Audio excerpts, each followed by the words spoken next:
Before we commence this meeting, I would like to remind councillors that under Part 17 of the Committee and Subcommittee Procedure Rules, placards, banners, advertising materials and similar items are not permitted in any committee meeting. Therefore, I would request that the councillors remove all flags before I proceed with the meeting. Thank you.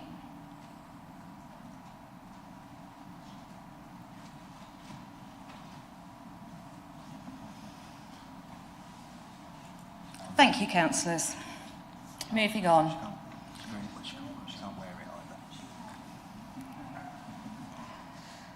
Good evening, I am Councillor Ruth Hendry and welcome to this meeting of the Council.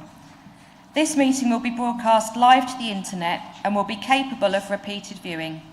The whole of the meeting will be recorded except where there are confidential or exempt items. If any member of the public attending the meeting objects to being filmed, please advise us immediately and we will ensure they are not included in the filming. Members of the public and the press may record, film, photograph or broadcast this meeting when the public and the press are not lawfully excluded. If you are intending to do so, could you please inform the committee clerk? May I please request that mobile phones are on silent or switched off and that your laptops are switched to silent. If you hear the fire alarm, please leave the building immediately via a fire exit and make your way to the assembly point at Ipswich Town Football Club. Moving on to item 1, apologies for absence. Thank you, Chair. We have received apologies from Councillors Catherine Grandin, Adrian Osborne, Peter Beer, Helen Davies, David Busby, John Nunn, Mark Newman, Stephen Plum and Daniel Potter. Thank you. And item 2, declaration of interests by councillors. No, thank you. The next item is to confirm the minutes of the annual meeting held on 14th of May 2025. I'd like to request that any issues raised are for accuracy only. So if anybody has any issues with the accuracy, could you please let me know? No? Is everybody happy? Could we please have a proposer, Councillor Register, and a seconder, Councillor Hurren? Thank you. And we will vote for the minutes by show of hands. That's carried. Moving on to the Chair's announcements. I refer you to paper BC 25-7 for noting. And my announcement for this evening is, regretfully, I have had to make the decision to stand down as Chair of Babergh District Council. This wasn't an easy decision to make, but it's to pursue other opportunities within the Council. And that being said, I would like to propose that Councillor Malvisi, as the Vice Chair, is elected as our new Chair. Could I have a seconder, please? Councillor Ward. Are there any further nominations? No? Well, if we could take a vote on that, it will be a show of hands to vote for Councillor Malvisi to be the Chair of the Council. And that's carried. I declare Councillor Elizabeth Malvisi duly elected. Thank you very much. At this point, I'm supposed to... At this point, I am supposed to hand you the chain, which I left at home. So I'm in big trouble. So...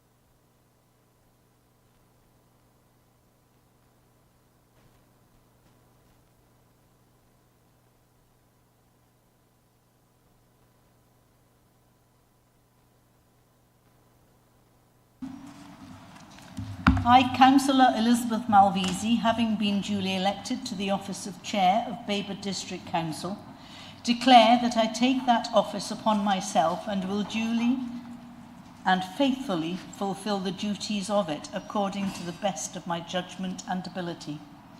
I undertake that in performing the functions of chair, I shall observe the Suffolk Code of Conduct as adopted by the Council. I'll now sign this form. It won't press through, will it?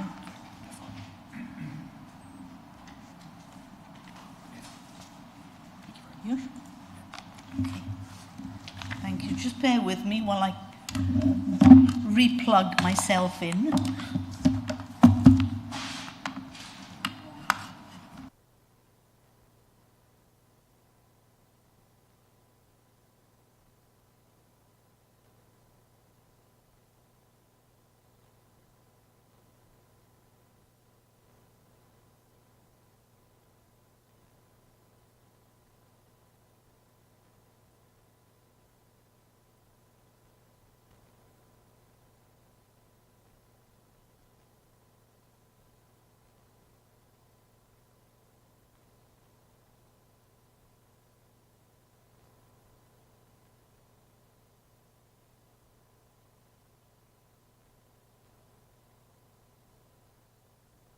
Chairman,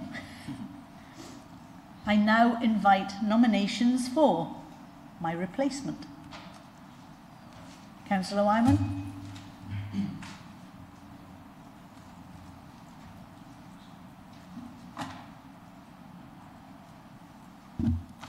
Thank you, Chair. I'd like to propose my good colleague, Councillor Lee Parker, into the role of Vice Chair, a man with supremely good communication skills and extremely diligent, and I'm sure he'll fulfil the role very well indeed.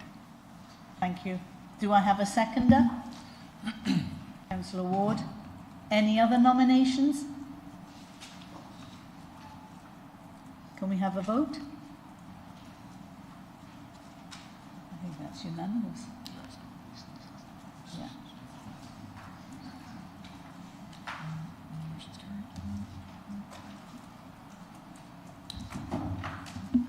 That motion is carried. Thank you very much.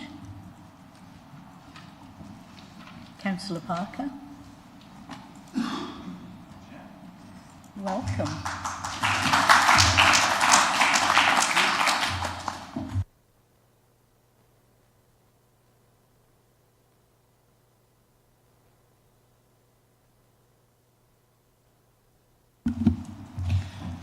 I, Councillor Lee Parker, having been duly elected to the office of Vice Chairman of Babergh District Council, declare that I take that office upon myself and will duly and faithfully fulfil the duties of it according to the best of my judgment and ability. I undertake that in performing the functions of Vice Chairman, I shall observe the Code of Conduct as adopted by the Council. Thank you.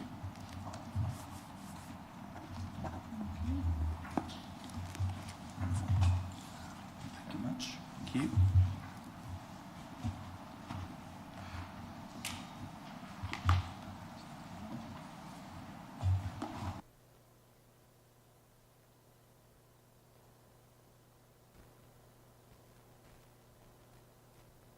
Councillor Ward, would you like to present your update? I would, Chair. Thank you. Firstly, just an update on devolution and local government reorganisation. So work is continuing with our district and borough council colleagues to develop a novel vision for local government in Suffolk.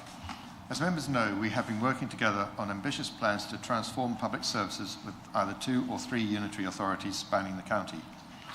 We believe that more than one unitary is the only way to ensure that local government meets the future needs of our county's diverse communities. They will still offer simplicity, with all council services being delivered by a single council in any given area. And they will also still offer significant year-on-year savings by going from 6 councils to either 2 or 3, but with a focus on delivering value for money, effectiveness, efficiency, and local accountability. We have been clear in promising that in developing our proposal, we will be seeking the views of town and parish councils and residents, businesses, other organisations and communities across our districts. And I do mean seeking their views in order to inform our proposal, not just to tell them what our decision is.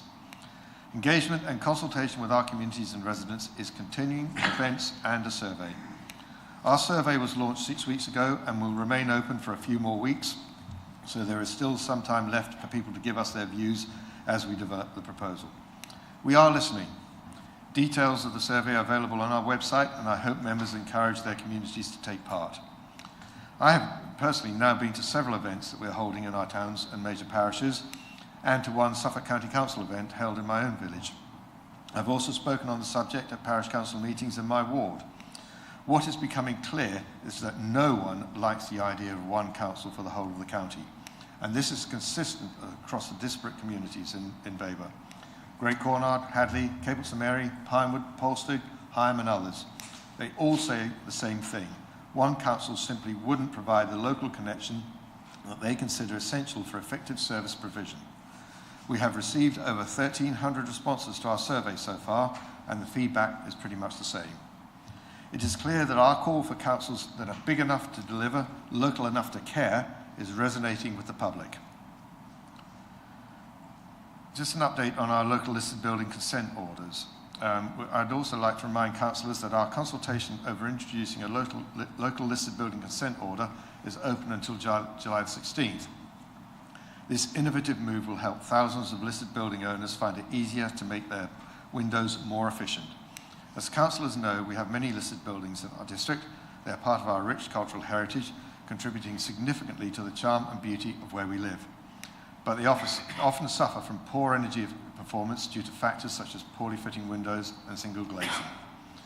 Our proposals would mean Grade 2 listed buildings could have secondary glazing installed on historic windows without needing consent from the council, as long as certain conditions are complied with.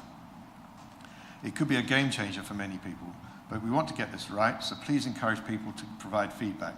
Details of the consultation are available on our website. Next week, Councillor Saw and I will be attending the Local Government Association Conference in Liverpool. This year, the agenda is dominated by devolution, LGR and funding reform, but there will also be sessions on housing and affordable homes, homelessness, community crowdfunding, social care, children's services, waste infrastructure, council transformation, collaboration between local government and health services, and climate change and nature recovery. So a packed agenda as usual, which I'm sure will be very interesting and informative.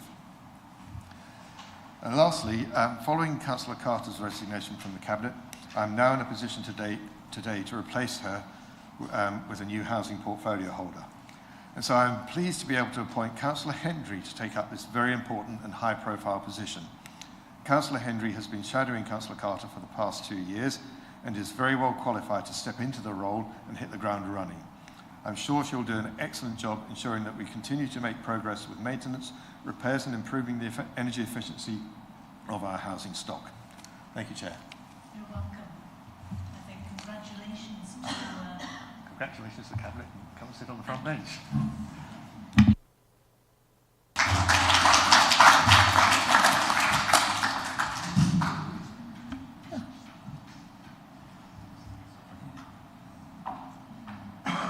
Well done.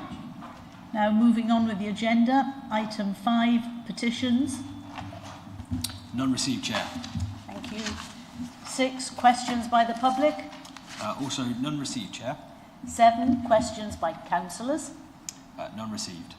Thank you. We now move to item 8, overview and scrutiny annual report and work plan, which is paper BC 25-8. This paper is for noting, and I invite Councillor Michael Holt to introduce the report, and then he will hand over to Councillor McLaren, who has just vacated the seat of chair, and therefore this is a handover. Councillor Holt. Thank you, Chair. I'd just like to say a few words before Councillor McLaren presents the annual report for ONS, which she chaired throughout the year. I've had a meeting with Councillor McLaren, and I'm conscious of not picking up too many points within the report, but would like to highlight a couple of areas for improvement. One is the lack of attendance from Cabinet members for items that are within their portfolio, and the other is a lack of response from officers and Cabinet members to ONS recommendations that have been put forward by the committee. I will also ask all members to approach either myself, Councillor Jameson, or our lead officer Alicia Norman, with any items that they are concerned about that potentially can be added to the work plan. We have only 2 statutory items that we have to include, so we have flexibility in what we have before you today. One of the items on the website is the scoping document, which I'm not sure if any of you know where it is, but we'll be sending an email out to highlight where you can get the scoping document, so all members are aware where to pick it up. But the scoping document is an ideal document that you can initially contact us with any ideas, any thoughts about any forward planning, about any items you want on the forward plan. Councillor Jameson and I have already met with officers to discuss the work plan and hope to have an updated plan in the near future. I would now like to hand over to Councillor Miriam McLaren to present the report, which is for noting. Thank you. Thank you, Chair. I am very happy to present this report, but I'd like to say at the outset I'm very pleased that Councillor Holt is taking over the responsibility of overview and scrutiny. It was something I feel very strongly about, and we did meet and we've had a handover, and I'm delighted with that appointment. You've got the report in front of you. I've got to say that we had a very busy year. The only directorate we didn't look at was planning. Every other directorate was scrutinised. But for me, the highlight was the introduction of the newly formed Tenant Scrutiny Board.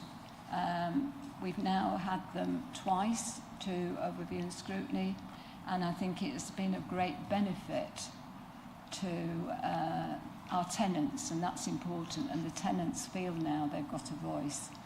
The chairman of the Tenant Scrutiny Board is actually one of my residents, and she's very happy that we are paying so much attention to what tenants are saying. They've achieved the tenant handbook. That was one of their completed projects, and they're looking at complaints and antisocial behaviour. I'm happy to take any questions. It's a long report, so if you have a question, will you tell me which page you're referring to? That'd be really helpful. Thank you. Don't all rush.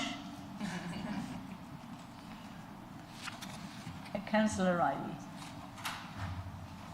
Thank you, Madam Chairman. And thank you.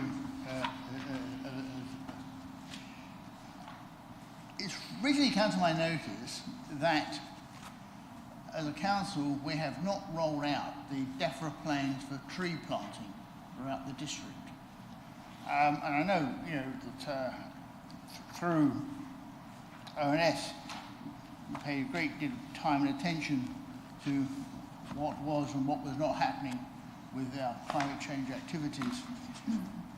Was this situation with the tree planting strategy ever brought to your notice? Thank you. Thank you, Councillor Riley. I cannot remember actually anybody approaching me about that subject, so I'm sure Councillor Holt would be happy to take that on board. I'm sorry that I have to report that. Thank you. Councillor Saw. I would like to ask, given the excellent... Went round an anaerobic digestion plant this morning. I feel it has affected me rather. I would like to ask, given the excellent performance of our housing department, are there any particular lessons that other directorates could learn? Thank you, Councillor Saw. That's a very interesting question, actually. I think, actually, the housing departments have worked very hard, and in comparison, really, to what has previously gone on, they've certainly worked really hard. I think this engaging with our users, if I can use that phrase, it's not a nice phrase, is that? But if we engage with our residents, and that's the responsibility of everybody that's a councillor, then I would suggest that directorates need to perhaps focus in on that. And that benefit is usually from small groups, so not just large gatherings, but we all have parish councils and things like that. But all credit to Deborah Fenton and her staff, and David White, who instigated the tenant board. I think it is behoved to all of us that we concentrate on our users and our residents within the district. Thank you. Thank you. Thank you. Councillor Rees?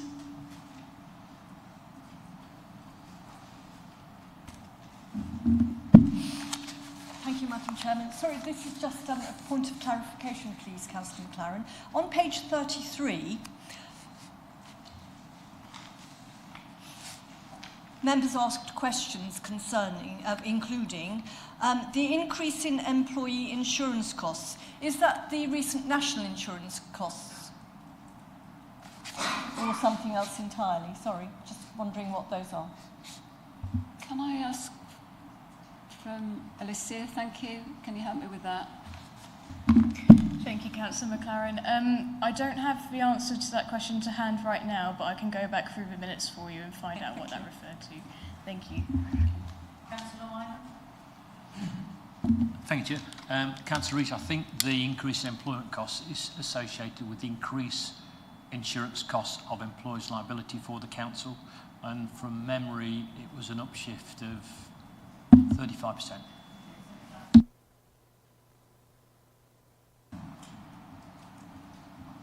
Councillor Jameson.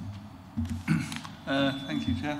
It's not a question, but I'd just like to say that Councillor McLaren's been a great chair for the ONS committee for the last 2 years, and has tried to open it up to members to get more member input into the committee, and just like to thank her for the work she's done over the last couple of years. Yeah.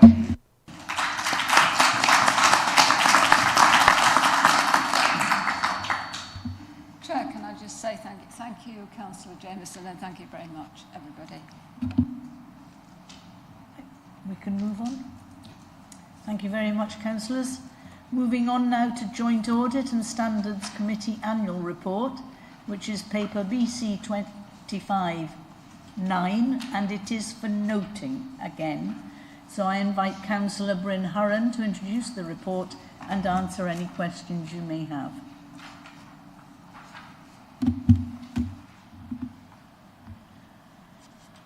Thank you, Madam Chairman, and congratulations on your reappointment. I'll quickly scan through this when I can find it.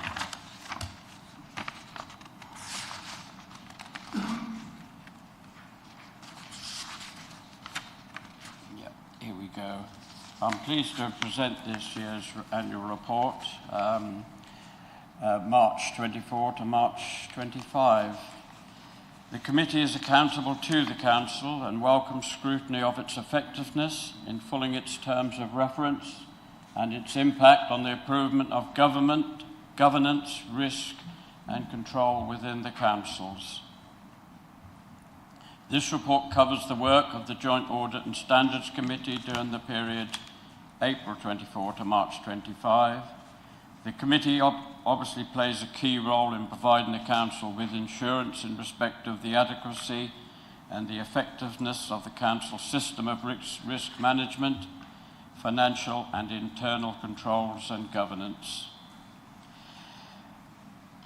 The purpose of the Joint Audit and Standards Committee is a key component of the Council's governance framework, and its purpose is to provide independent assurance to the Council on risk management, internal control environment, and financial reporting and government processes. The committee also oversees the Member Code of Conduct and Ethical Governance Framework, and we've just had one case of that ilk for this past year. The committee is supported by officers from the Finance, Internal Audit and Democratic Services, as well as representative from the Council external auditors. it's all set out what we've done. It's not a report that requires much interrogation. It lists our work, what we're responsible for, and going into the coming year, what we will do again. I suppose if I have concerns, it's the increasing workload, the amount of things we look at, the amount of reading. Everything seems to get a bit tougher, and this is no exception to that.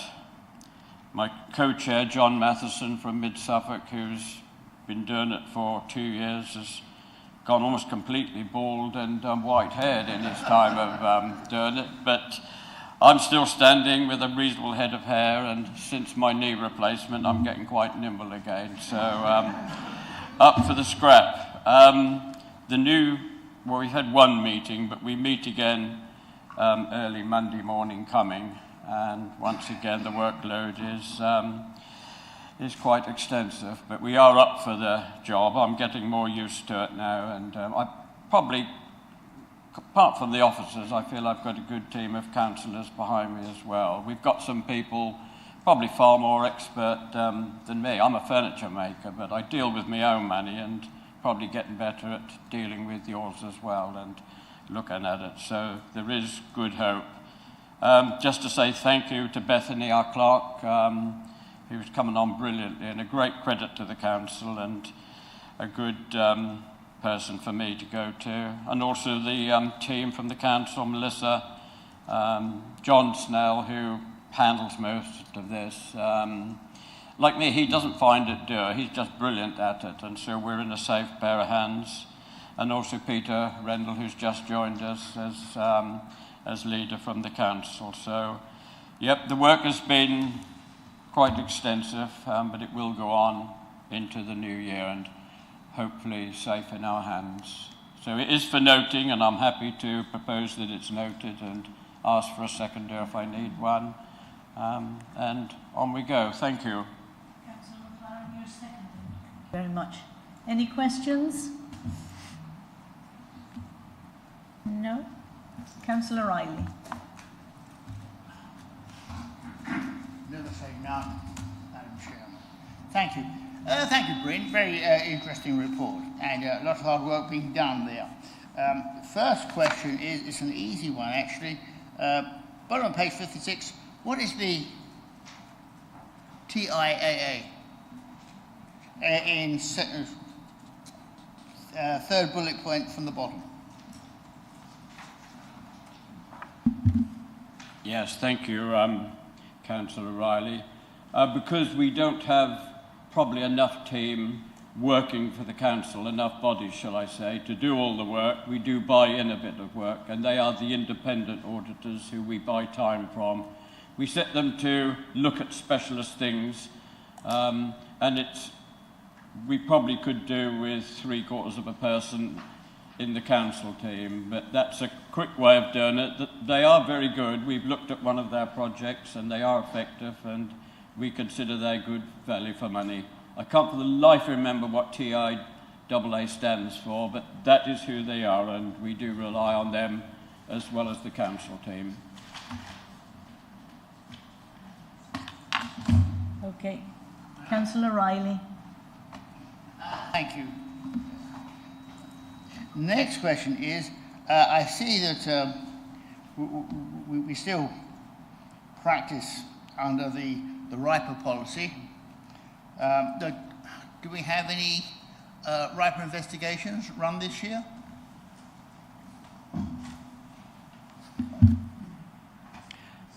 As to what exactly, Councillor Riley? Investigations into what? I didn't quite catch that.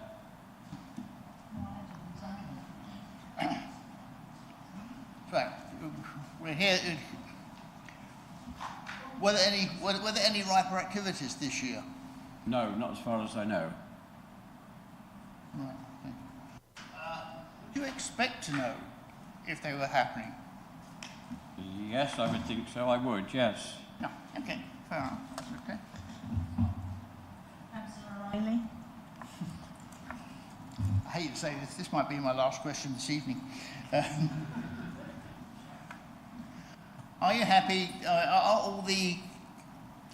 Have all the audit programs been completed for this year, or are there still some outstanding? And are there still some that you would like to add additionally? To be fair, we are never really, I'd like to see every department audited every year, but it's done on a rolling programme, and sometimes if something comes up, the team look at that first, which means that something has to slip by the by. I can't say I'm happy with it. In a perfect world, we would give everything a thorough going over every single year, but in the world we're in with limited resources, that is not possible. If we had an extra member of staff on John's team, then it could possibly be done, but at the moment we do as good as we can, but it's not perfect, and that's an honest answer, Councillor Riley. Thank you, Councillor Horan, but I'm sure we comply with the legislation. Absolutely, and a bit above. Yes, thank you very much. Now this is for noting, so if everybody's happy for me to move on to the SIL Expenditure Framework 7th Review, I now invite Councillor Sally Davis to introduce paper BC 2510 and to move the recommendations. Could I have a seconder before you do the presentation? Councillor Smith, thank you very much. Councillor Davis, yeah. So each year the SIL Expenditure Framework and the associated communications strategy are reviewed by a panel of members from both councils. They review the rules of Babergh and Mid Suffolk around the granting of community infrastructure levy. The joint member panel met 8 times. It was very intensive in March and April 2025 to take this 7th review. And the list of changes by the panel are set out in paragraph 4.2 of the joint report. The details in the report, but in summary, the main changes include the following: that there's going to be more concise reporting to Cabinet. Officers can now decide on applications up to £30,000. That's up from £10,000. And from this month, there will be no more SIL bid rounds. So SIL applications can be submitted throughout the year. The SIL team will go to Cabinet for decisions on applications for over 30,000 throughout the year when the need requires. There are changes to measures for community-led infrastructure projects. Currently, District SIL is available for environmental improvements for village halls. It will now also be available to sports clubs, and that includes tennis and cricket clubs, but excluding golf clubs. SIL is extended to community agriculture projects, such as allotments and community gardens. Community pubs and community cafes will be able to access SIL as long as they comply with specific criteria relating to competition between community pubs and cafes and other commercial establishments in the village or in adjoining villages. If an organisation has a lease on premises and applies for SIL, it will have to show it has 10 years on the lease with no break clause. That's reduced from 25 years with no break clause in the first 15 years. And all community infrastructure bids must include details to confirm that the relevant applicant has approached the parish to secure neighbourhood SIL, if available. And there's going to be a continuing review of the maximum SIL award, which it remains at £100,000 and not more than 75% of the total eligible project costs. There are changes to the current footpaths and cycling pilot scheme. Only definitive footpaths will be funded and limited to a maximum value of £100,000, but actually in this case, for these footpaths, 100% funding can be offered. Permissive footpaths will only be covered by exception and where there's a clear need for it.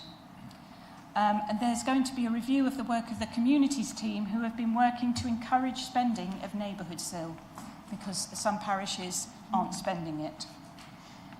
There'll be 3 member and parish briefing sessions per year, except for an additional briefing session to be shared with Suffolk County Council on education and early years setting and health This is for members this summer.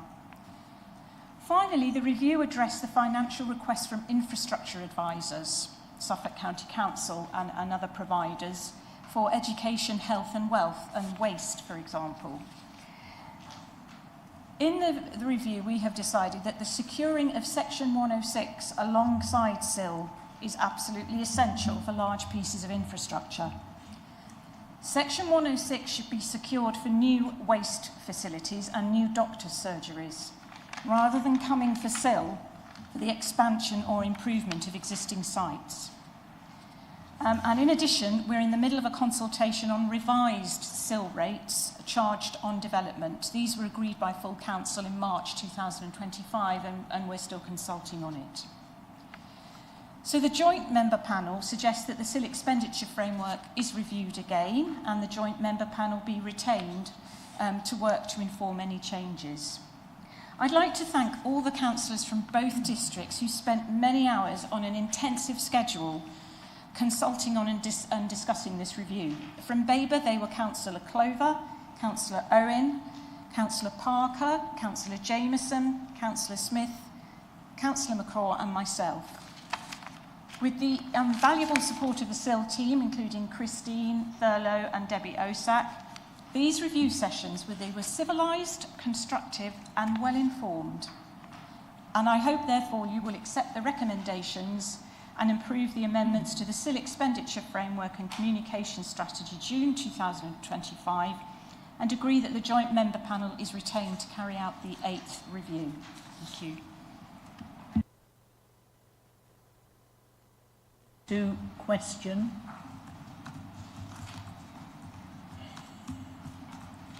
I can't remember his name. Yeah, Councillor Dowling. I knew it was Simon, but I thought, I can't see Simon. Thank you, Chair. I'm looking at page 65 of the agenda, the table at the very bottom of that page under para 6.5. I can see that for the last 3 full financial years, over £1 million hasn't been claimed for SIL projects, which represents 40% of the money allocated over those 3 years. My question is, how can we assure that this money is spent before we get swallowed up into a unitary? Thank you. Thank you, Councillor Dowling. Well, in terms of community projects, we rely on communities themselves to come forward to us to spend that money, and I would like to encourage them to do so. But also we've got a 5-year SIL expenditure plan. We've been liaising with Suffolk County Council, and I'm going to ask Christine Thurlow to just give us a bit more detail on that. So, yes, we have plans to spend it.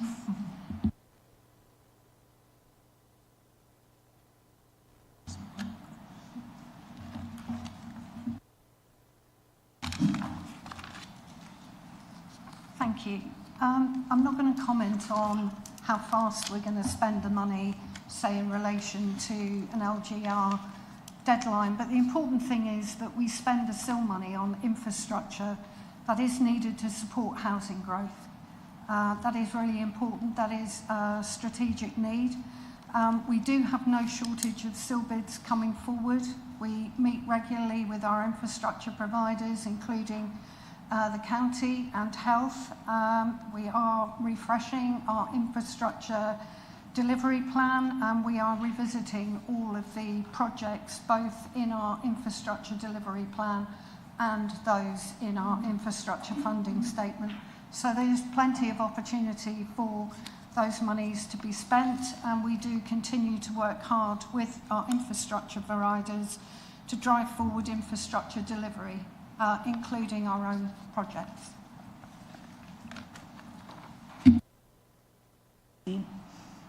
Anybody else with questions? Councillor Rees and Councillor Maybury. Thank you, Madam Chairman. Sorry, I might be being a bit dim here, but there seems to be a bit of a contradiction. On page 63, waste infrastructure, household waste recycling sites, no change to current SIL expenditure approach. Is that we do give money from SIL to waste projects, waste infrastructure projects? Yeah, I think our intention is to make sure that we protect our SIL so that we have enough money to fund community projects. And I'm going to ask Christine to answer that question, but I know the intention behind this paragraph was that we want to a certain extent, protect our SIL for our communities. Yeah. Sorry, can I just ask part 2 of the question? My contradiction. Oh, okay, yeah. Thank you, sorry. Because then on page 159, with our final report from Councillor Ward, it then says, on 6.10, officers have consulted with the Council's community infrastructure team to explore community infrastructure levy funding, and this is for the renovations to the waste depots. Officers submitted a SIL bid in May 2025 and are optimistic that partial funding of as much as 50% of the £495,000 required for the 2025-26 can be secured. That's where I just wanted clarification on that. Thank you.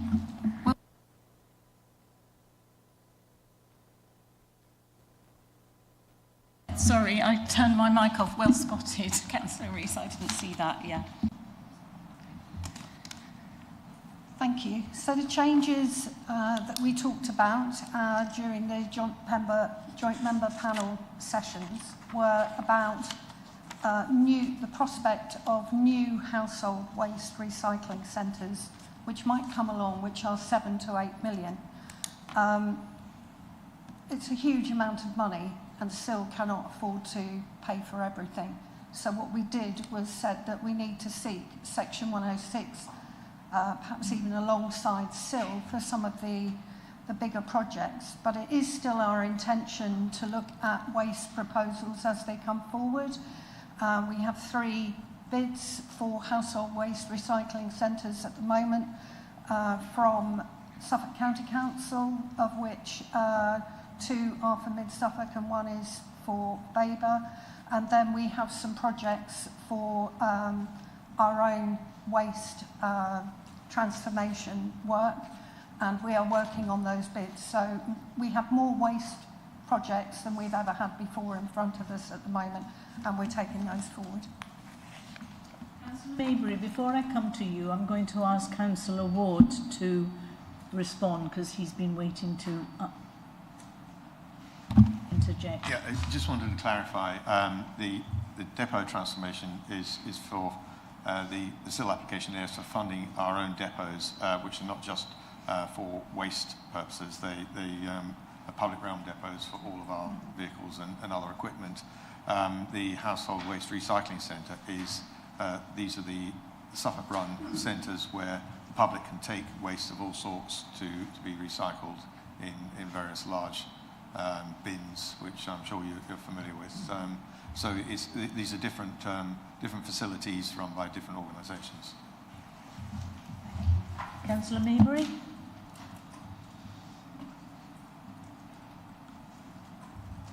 Is it working? Oh, it is now. Thank you, Chairman. Yes, it is. I have 2 questions. The first one may possibly be better answered by Christine. My question is SIL sustainable? You're probably going to look at me and go, what do you mean? We have developers who very happily and very kindly, I suppose, contribute to infrastructure. But we also have some who try very hard not to pay it. We have instances, Councillor Clover and I have one in our own ward, where a developmental piece of land was consequently split up, so they did not have to pay the SIL contribution. So really, I'm asking for clarification as to whether, because because Christine has the experience, I'm going to say, whether she thinks that SIL's going to be sustainable in the future. And also the second part to this is, how many times have we had to actually go into legal negotiations with developers to actually get the money that they owe? Thank you.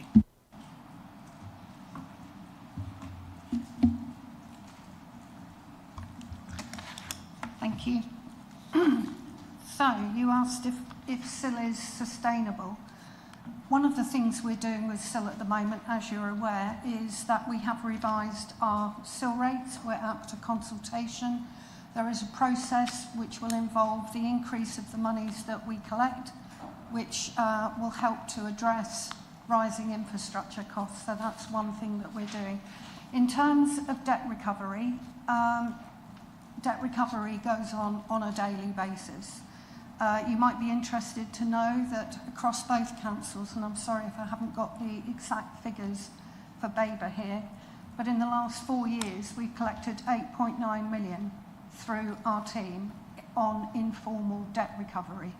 So that is about working with our clients, our customers, listening to how we can help address cash flow concerns, etc., so that that payment can be made, and we've been very successful.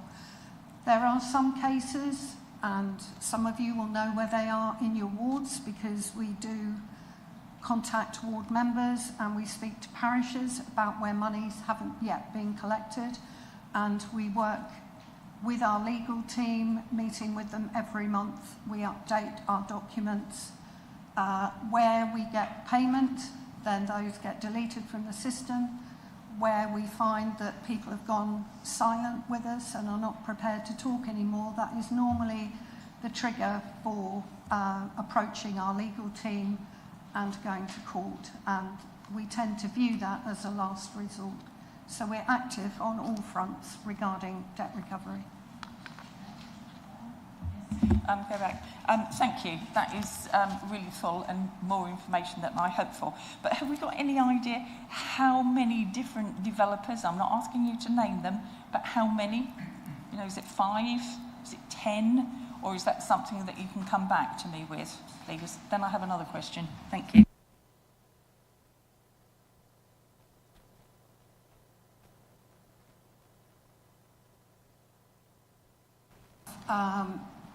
I have some detail on this, but it's across both councils. We are chasing at the moment 52 different applications where payments have not been made on time.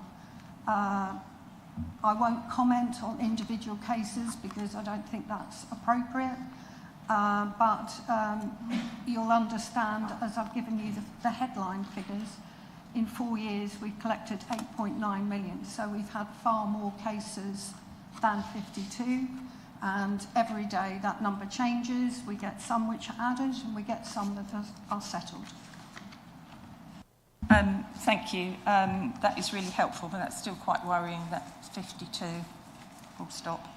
Now, the monitoring officer may ask me to sit down, but that's absolutely fine.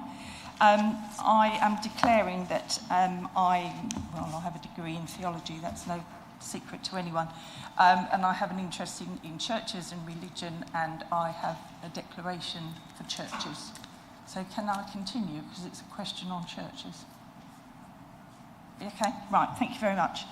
On page 135, at the bullet point, not the little arrows, the first bullet point, it talks about a review of whether district SIL funding provision for capital projects should continue for churches. And I'm pleased that you are. However, I would like this amended, please, councillors. I would like it amended to include carbon reduction projects. Suffolk is trying to be a green county and be carbon neutral by 2030.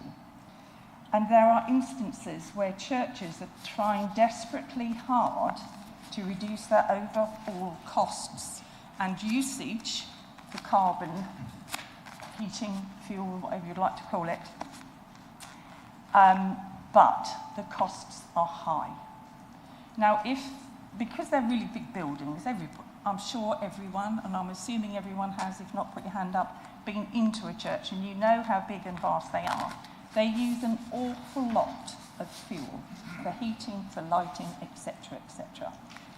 If a church or a body from a religious building is actually going to put forward a plan to reduce their carbon usage and fuel by a specific project, could we not include this in SIL to give them a leg up to actually help them do this, which will not only provide for the religious community, but for the wider community who use the building on an ad hoc or a regular basis. So I'm asking if you revise this and we include the fact that SIL could be applied for carbon reduction projects. Thank you. Thank you. I don't know what the procedure would be for us considering that amendment. We would have to discuss that because we've just amended to allow sports clubs to make energy efficiency measures. My first instinct is that it would be huge amounts of money, and I would worry about that. But I suppose it's a question whether the panel should review it. I don't know what the process is, Christine.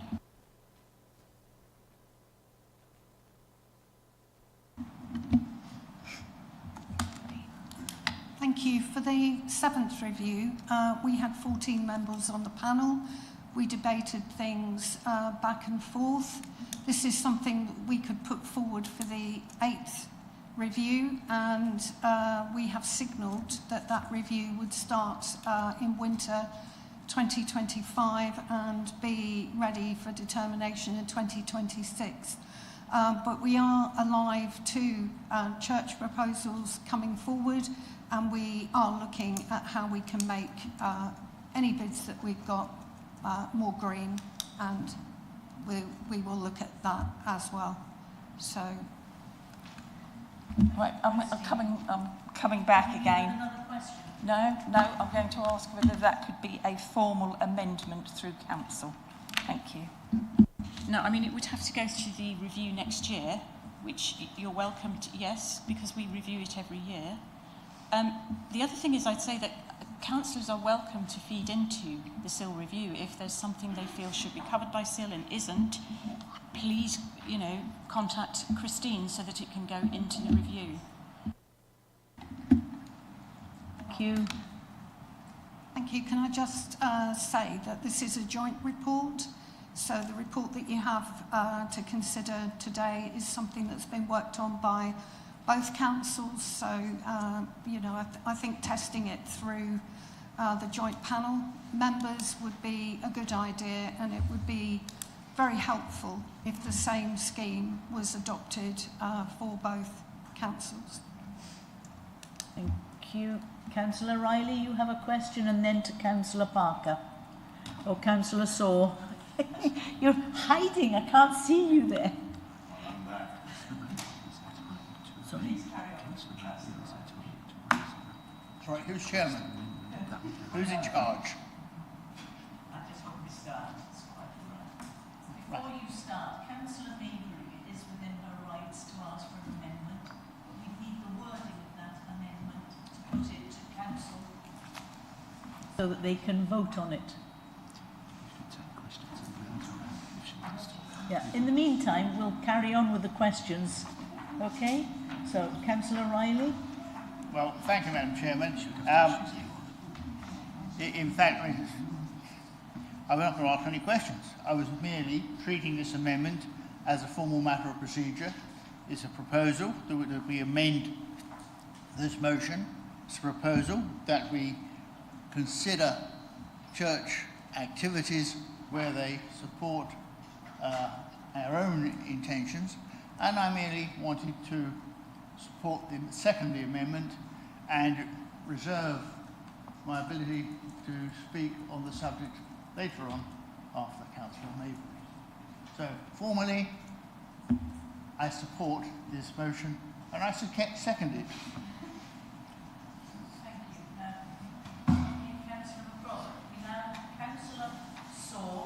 Councillor Parker, then Councillor Register, and then Councillor McCraw.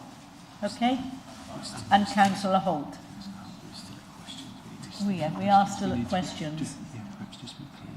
We're still at questions. The point for someone to amend the motion hasn't been moved yet. We can't amend.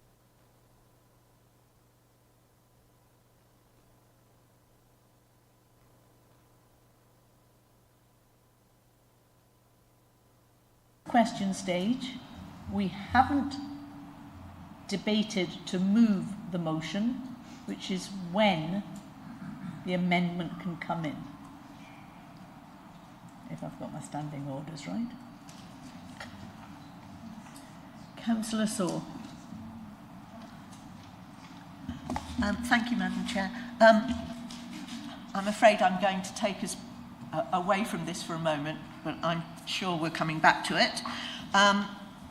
Looking at page 64, encourage greater spend of neighbourhood SIL. This is a two-part question. The current initiative being carried out by communities to encourage greater spend of neighbourhood SIL by parishes, could we just have a bit more information about what that entails and how successful it's been so far?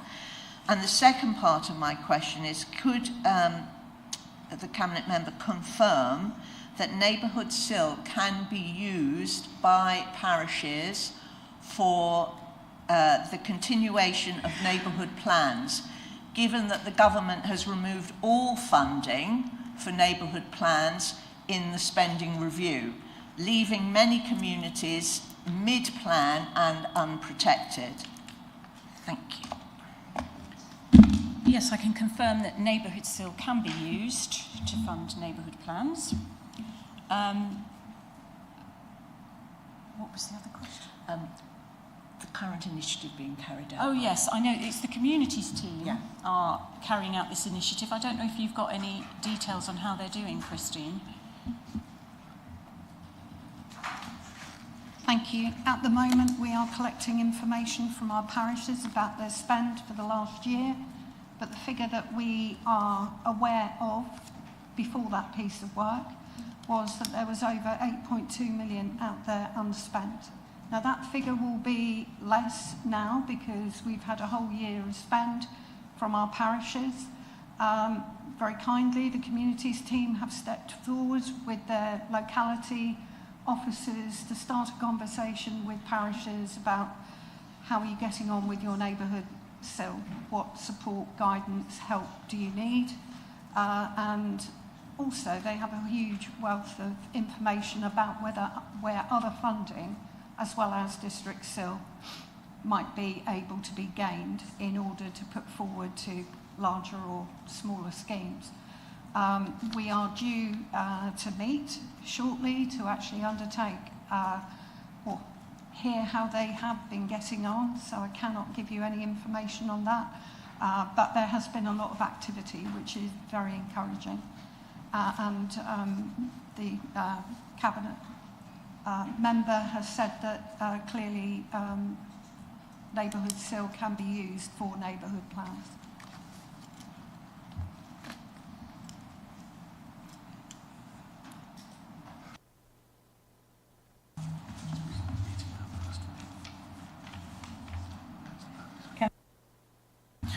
Yeah, thank you, Madam Chair. And in fact, thank you, Councillor Saw, because that was going to be the precise question that I was going to ask. And I'm sure that many parishes will welcome and take comfort from the fact that they can use their neighbourhood SIL.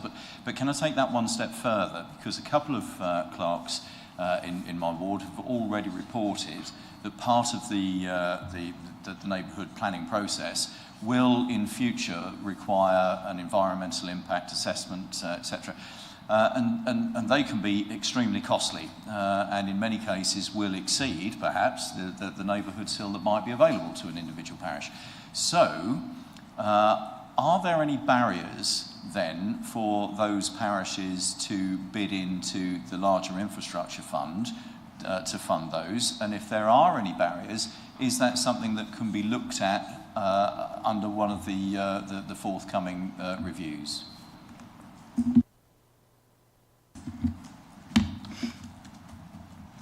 Thank you. So, in the legislation, District SIL has to be used for the provision of infrastructure, but Neighbourhood SIL has a wider spend remit and can be used for neighbourhood plans. So at the moment, I would say that it's unlikely that we could accept SIL bids for neighbourhood plans, and you know, that can be something that is debated more when it goes forward to the 8th review, but that is the position in legislative terms. And as I said earlier, we have no shortage of SIL bids on which we can spend our district SIL.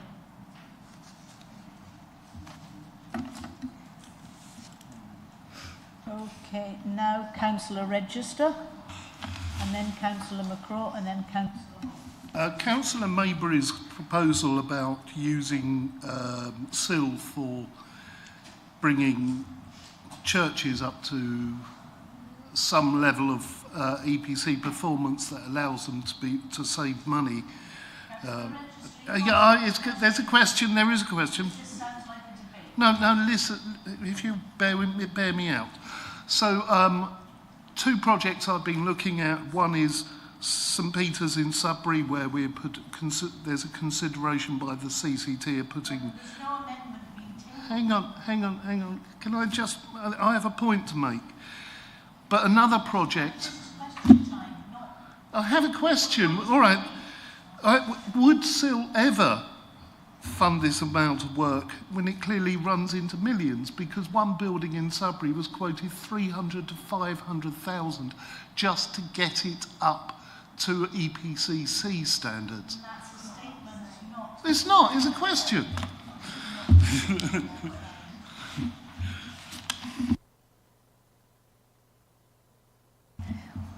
Well, I mean, in theory, it's not in the rules, but in theory, any SIL award would only go up to £100,000 because that's the limit. So, in theory, if there was an amendment, but it would only go up to £100,000. Okay. Now Councillor McCraw, then Councillor Holt. Thank you, Chair. I'd like to address my question, if I may, to Christine, although Sally was present as well. In the discussions of the SIL panel, did the panel discuss the matter of churches in any depth, with any understanding, and with some experience of churches? How well was this covered in our discussions?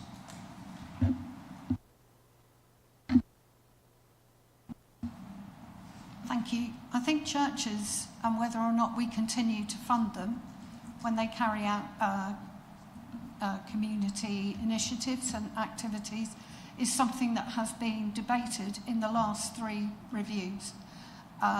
Those of you on the panel will know how hard and fast things were debated, and at the end of every session we have meeting notes which show that. So yes, it was debated.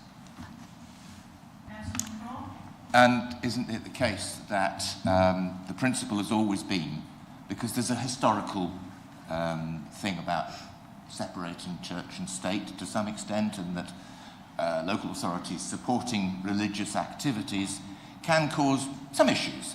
But we've always based this upon the community value, that those properties moved by community value. Now, I'm just asking this question because, Christine, my understanding of all SIL bids is that the community value aspect will always be the deciding factor, that the proposed amendment may not be necessary, because in fact we are very flexible in dealing with SIL bids on that principle of community value. But it's an open-ended question, because the amounts can be as large as has been suggested.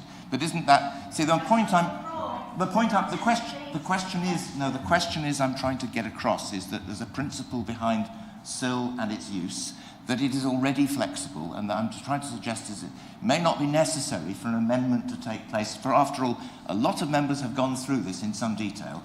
To suddenly change one aspect of it seems... I'm responding, but I'm asking Christine for my clarity as to whether that's the principle. There's no amendment as yet. No, I know. A hypothetical amendment, then, shall we say? Councillor Hall. Thank you, Chair. I've got a question. Is that all right? We are at question time. Good. Thank you. Page 61, second item from the bottom. The delegation level from 10 to 30,000. Increase in officer delegation. Can we have some clarification as to what officer means? Is it a director? Is it? It would have been nice to go through the cabinet member, I'd have thought, to be honest. But what level of officer, if you don't mind me using that phrase amongst officers, will that apply to? That's one question. Do you want me to go through all four together? You've got 4 questions. I have. Yeah? Okay. Second one, page 62, 1, 2, 3, 4, fifth item down. The sports clubs, why did we just, I appreciate the cabinet member probably cleared this up, but to just have a paper that says including tennis and cricket but excluding golf, it would surely be better to say it's including all sports clubs with the exception of golf.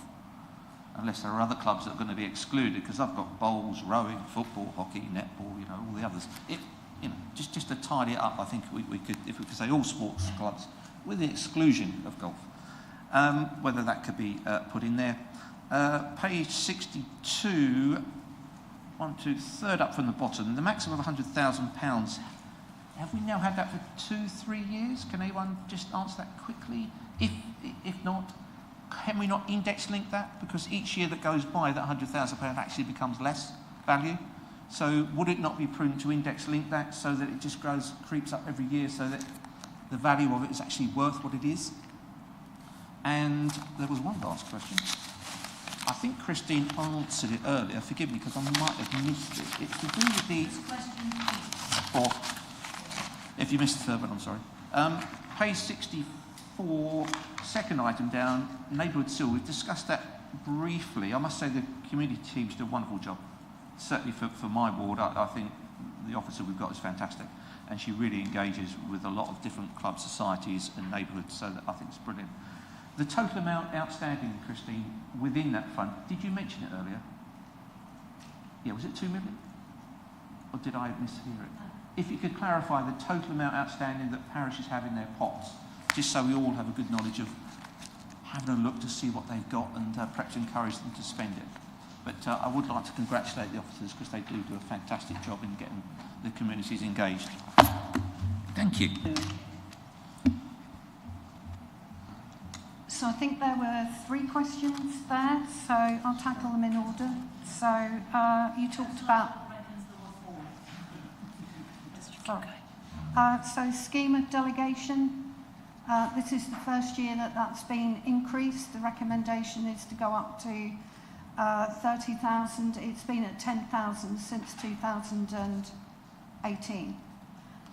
So who is part of the scheme of delegation? So there will be the case officer who leads the case, then there will be a counter-signing from me, and then it requires a director. Okay.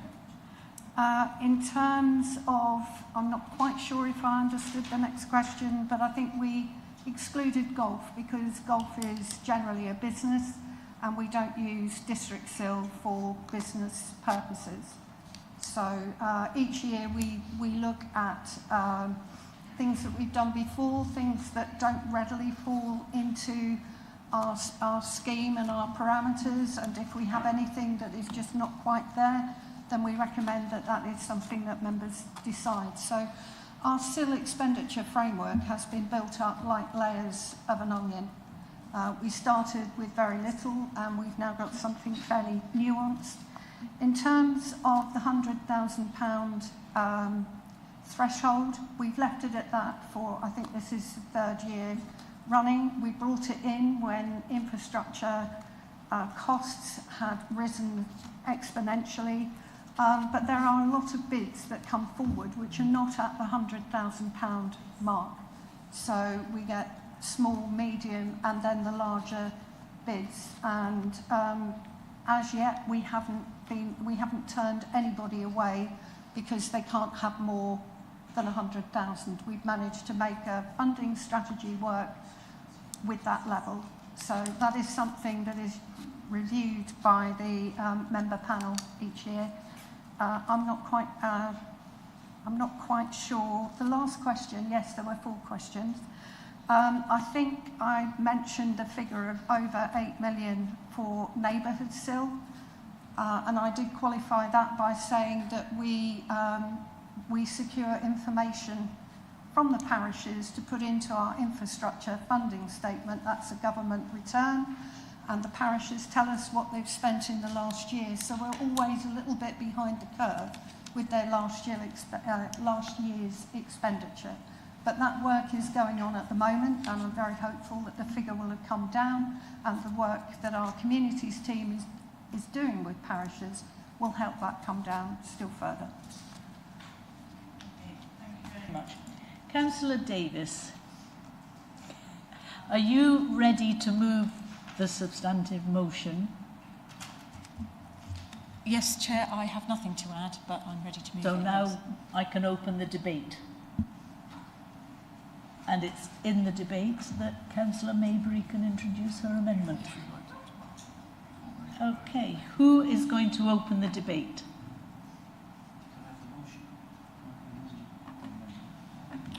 We're moving, Councillor Davis is moving the motion as it stands, and we're opening debate.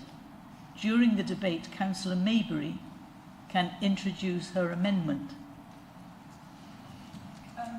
But I need somebody to open the debate. Point of order, if I may, Chairman. If I put forward my motion, does that mean that I can't speak again?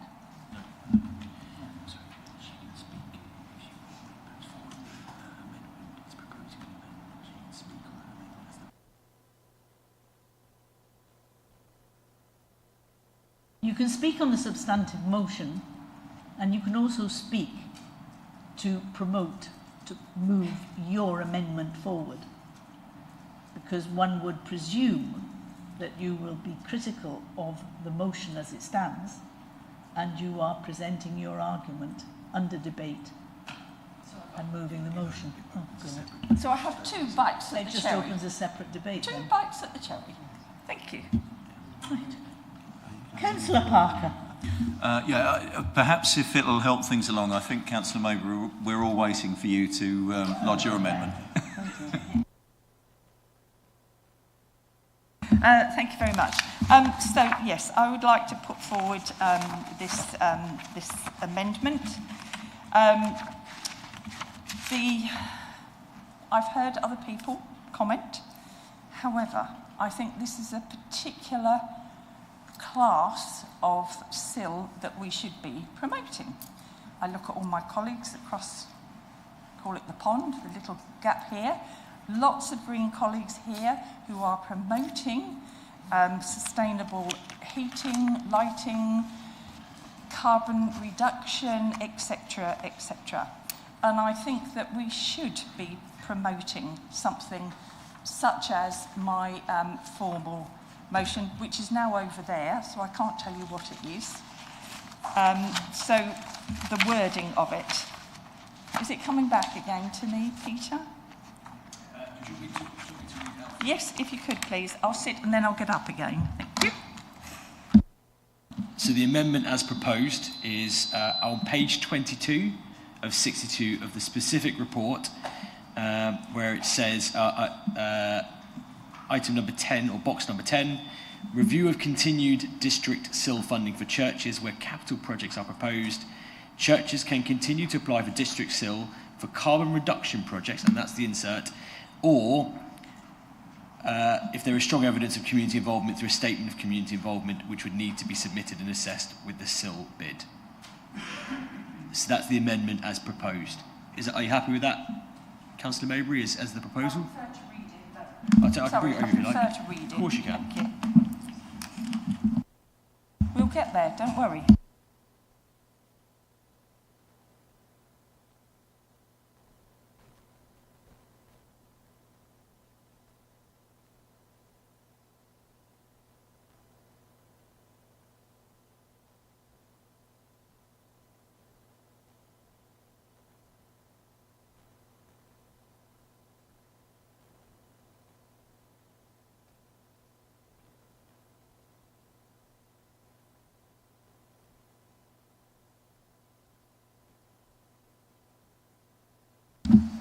Thank you. Now I understood what Peter was actually trying to point out on there. I can carry on. Yes, as was said by Peter, and thank you very much, I've heard the comment about churches are vast, etc., etc. They are. But if you actually pin down some of the churches on certain projects that they may like to look at, the cost is actually not as bad as Councillor Register was talking about. I think if we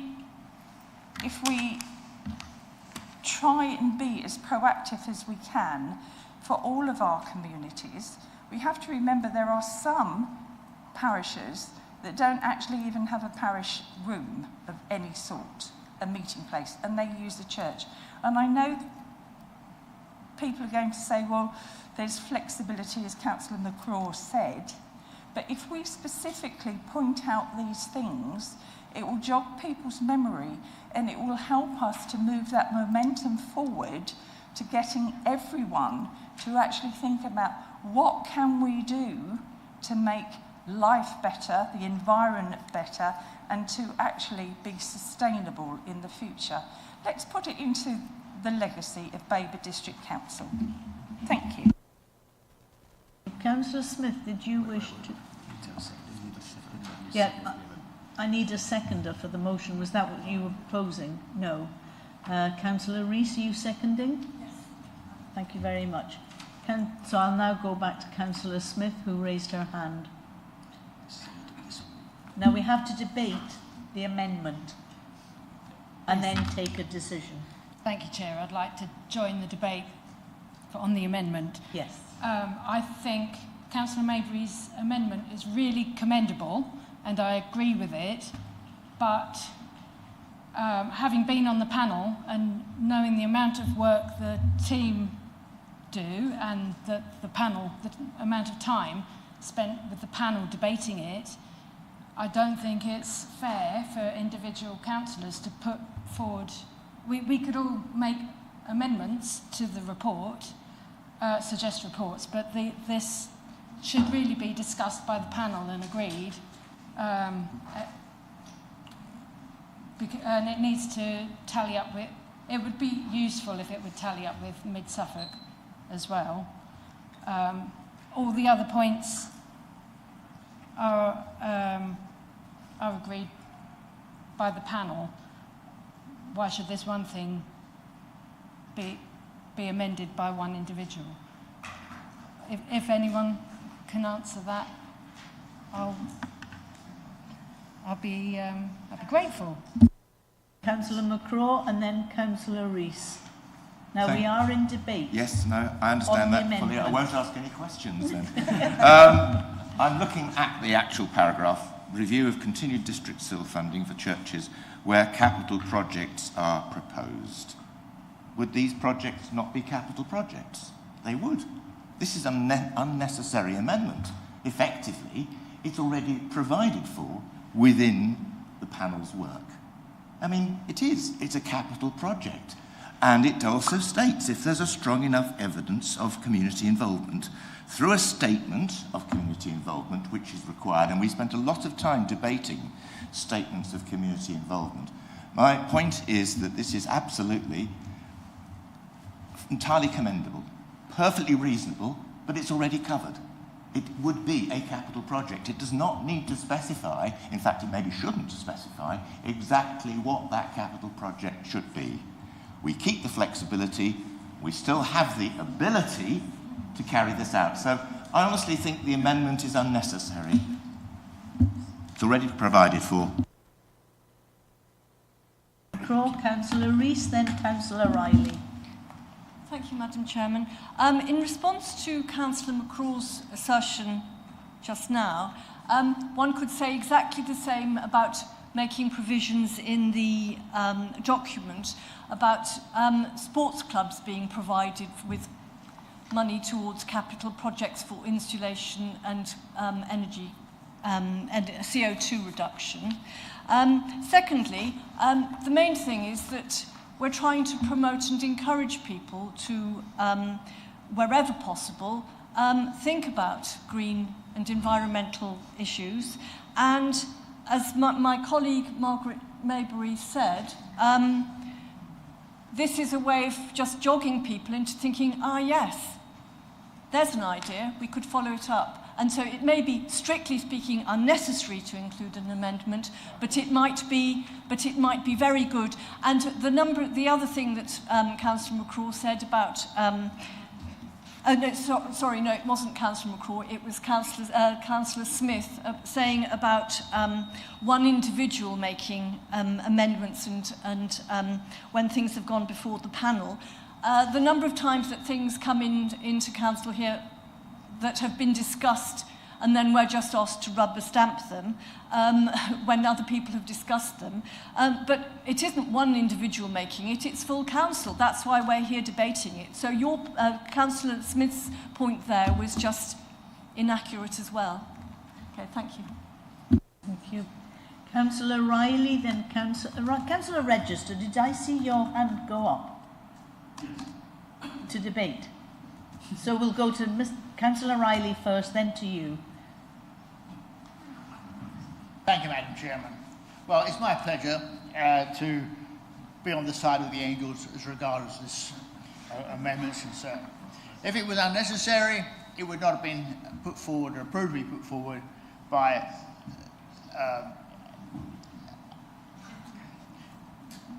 the officers and you by the chair of this council. Secondly, we're a sovereign district. I don't care what Mid-Suffolk do. They're not there to stop us doing what we want to do and what we think is the right thing to do.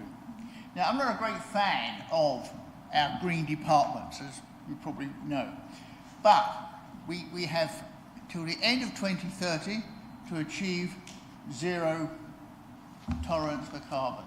And this is a God-given opportunity for us to move forward. When we looked at the cabinet meeting last year, we were told they had achieved 50% of their targets, but had no definite plans for how to achieve the final 50%. And this helps us go some way to do it. It's an opportunity to go forward. Let's go forward. It's what we want to do. It's what we should be doing. So I support the amendment. Councillor Riley. Councillor Register. So this amendment, the idea is commendable, as everyone else agrees. It's the reality of it, I'm afraid. I will go back to this, you look at Sudbury Arts Centre, St Peter's, that spent millions. That building hasn't got an EPC rating of C, it's probably about D or E. To get a building like a church up to anything like efficiency to save money so that you can start reducing its carbon, you've got to improve its insulation. How do you do that? It's cost millions. And we're talking about potentially a maximum of £100,000 in a Silla ward, of which maybe 75% can go, which can only be 75% of the project. But I just don't, I don't see how it can work. There is a report which I'll forward to any members who want to see it, about putting air source heat pumps in public buildings, most of which were small chapels and churches, right? But the costs of these were, it cost as much to put solar panels and air source heat pumps into these churches. It cost more to actually get the insulation up to the level to make it actually worth doing.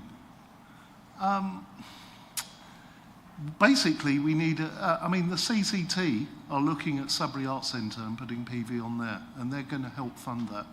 And we're working as Stour Valley Community Energy to work with them to do that. But I'm afraid, aside from really small chapels that are community buildings, any SIL money would be just a mere drop in the ocean. As I say, one building, air source heat pump from one building in Suffolk, public building, community building, £300,000 to £500,000. So a SIL award wouldn't have made that happen. Councillor Register, I do apologise.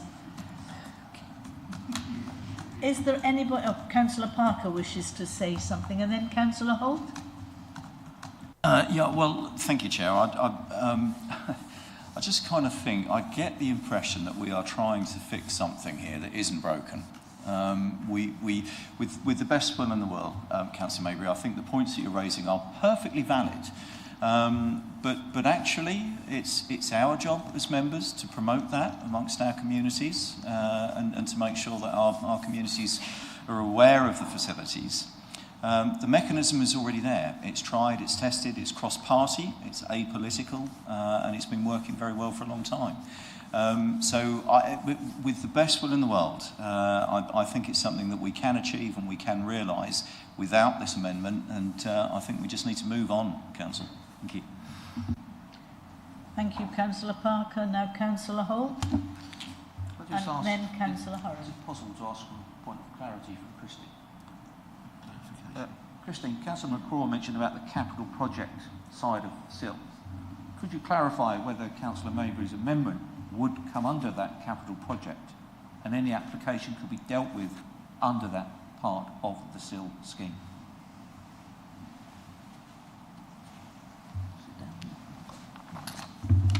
All SIL bids are dealt with as capital projects. We don't deal with revenue expenditure. So everything that comes forward we look at in relation to our SIL framework.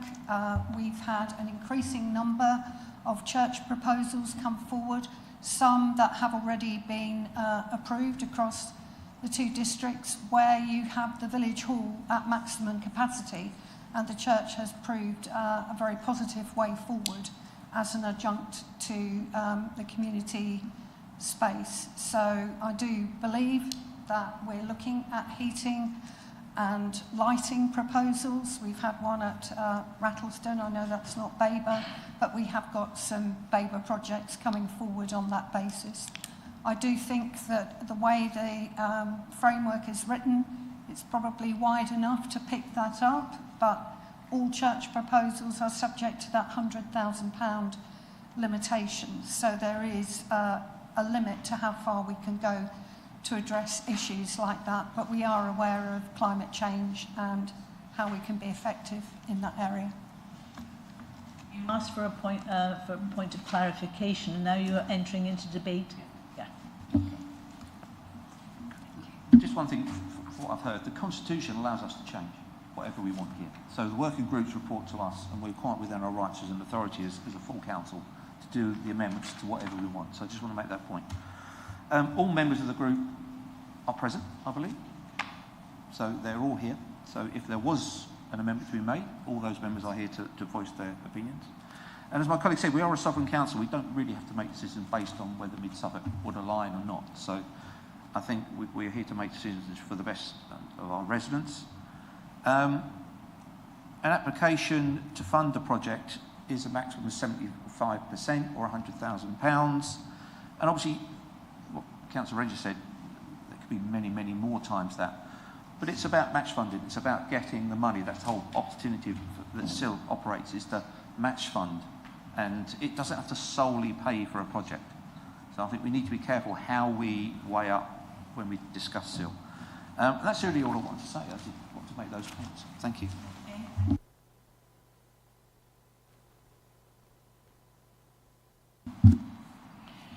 Yes, thank you, Madam Chair. In agreement with what several other people said, I think we need to be careful here. Each one is an individual case, I feel. Also, I'd be a bit concerned about including the word churches. I think we think of the Church of England, but there are churches around that we might not wish to support, different denominations. It's not all just under one. And also, like Councillor Register said, it's impossible sometimes to heat a church. They're stone, they're flint.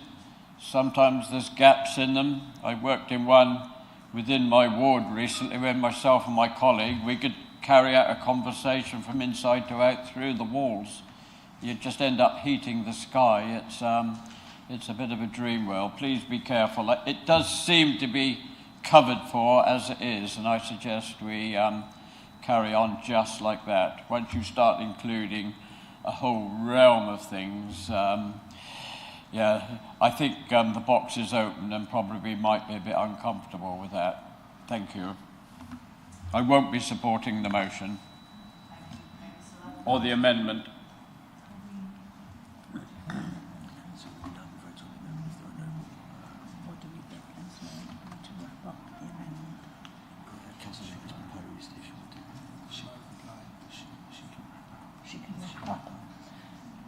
Councillor Maybury, do you wish to essentially wrap up your Thank you, Chairman. amendment? Yes, I will. Before we go to vote. Councillor Harron, I refer you to page 135 and the one that Peter has got that I keep losing because I haven't turned the page down. It does actually say churches. And I was very careful when I spoke. I said churches and I said religion and I said religious bodies, I think, or religious buildings, something like that. So that's already in there. So a precedent has been set because Councillor Davies, who agreed to this sealed paper, has actually put churches in there. So that's my first point. My second point is, I think everyone is missing the point, which is, how do we promote?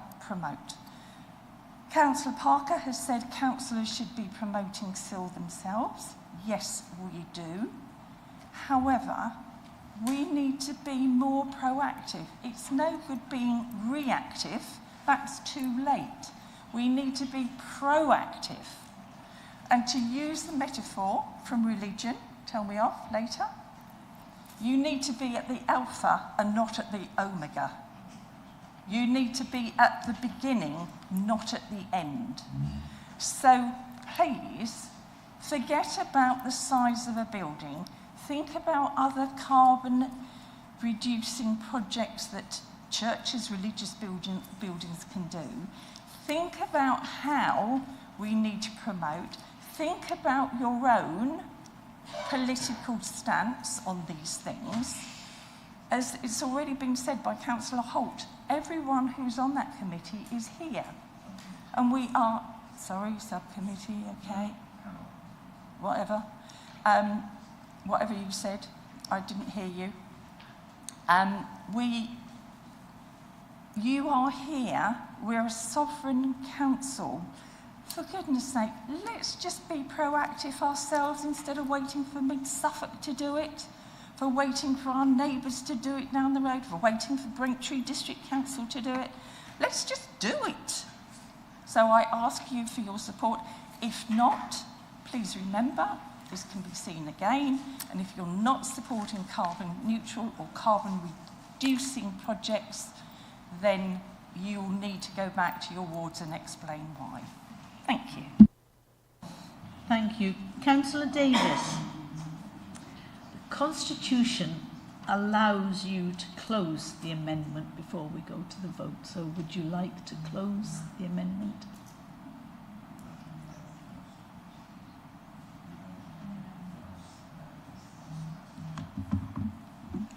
Yes, I'd like to close it, so we vote on the amendment first. Is that right? Yes. Would you want to say anything? But do you want to say anything about the amendment? Do I want to say anything? I don't think this amendment is necessary, and I'm quite happy that the credentials of members here, we're all in favour of renewable energy. I would also remind you that the panel and all the members are here, and I'm sure they will support me, in that things we really do talk, we talked about things in very great detail. We thought carefully about churches, we thought carefully about renewable energy. I just don't see the need for this. When you talk about Mid-Suffolk as well, what we're trying to do is make life easier for officers by having policies that align with each other, and that was why there were the equal number of mid-Suffolk councillors on that panel talking with us. And so for the ease of officers and to make things more efficient, it's much better that we have the same document covering both councils. It's not about sovereignty, it's about efficiency. And to make one small amendment in this paper so that Babergh is different in some way, when it is absolutely unnecessary, is not what I want to see. And I do think that it undermines the careful work of the panel if we start making off-the-cuff decisions in full council. So I would oppose this amendment.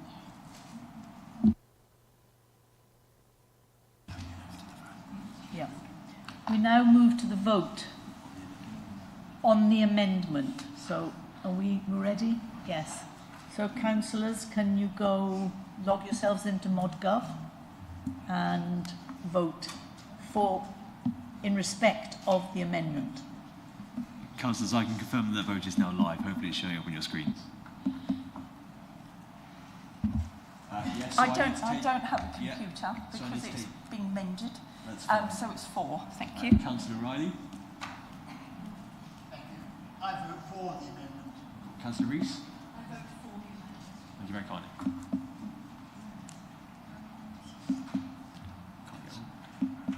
Councillor McLaren, can I take your vote verbally? Against. Against. Okay.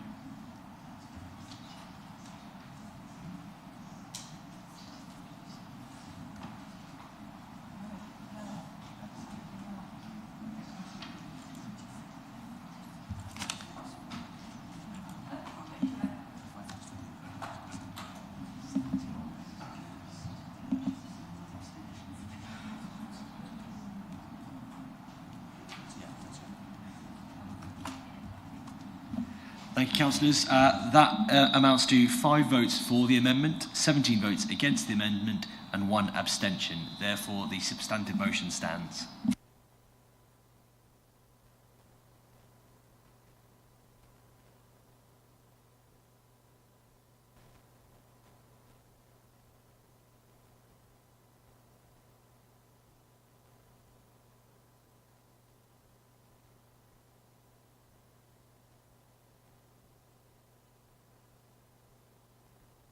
Councillor McCraw? And I propose that the amendment having been defeated, we just go straight for the vote on the substantive motion as in the report. Everybody else in agreement?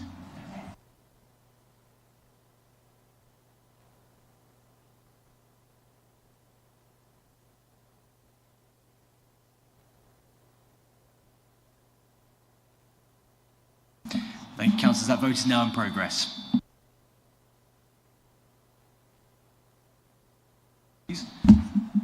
4. 4. Councillor Riley, can I take your vote verbally, please? Vote against. Councillor Rees, may I take your vote verbally? 4. Okay, thank you very kindly. Thank you. Councillor McLaren, can I take your vote verbally? It's not coming up on the screen. 4. Okay, thank you very much.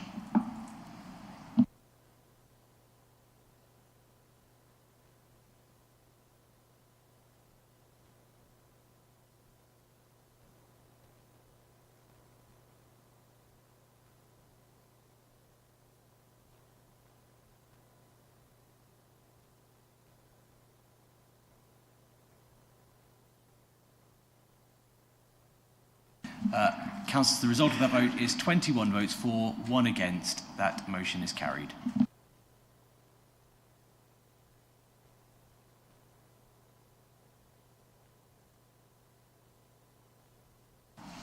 Paper BC 2511. Excuse me. And I'm going to ask Councillor John Ward to introduce the report and move the recommendations. Do you have a seconder? I'll ask the one at the end. Okay, fine. Thank you, Chair. Actually, before I start on this, I just want to say, during my leader's announcements, when I announced a change to Cabinet, it was remiss of me not to remember that this is the first council meeting since Councillor Carter resigned about 2 to 3 weeks ago, and I do want to take the opportunity to thank her for her excellent work as the Cabinet Member for Housing. Her position as one of our tenants has given her a unique insight into what the life experiences of our tenants is, and that has really helped in the work that she has done over the past 2 years. So thank you, Jessie, for what you've done for the portfolio over the past 2 years. It's moved things forward greatly. So, thank you.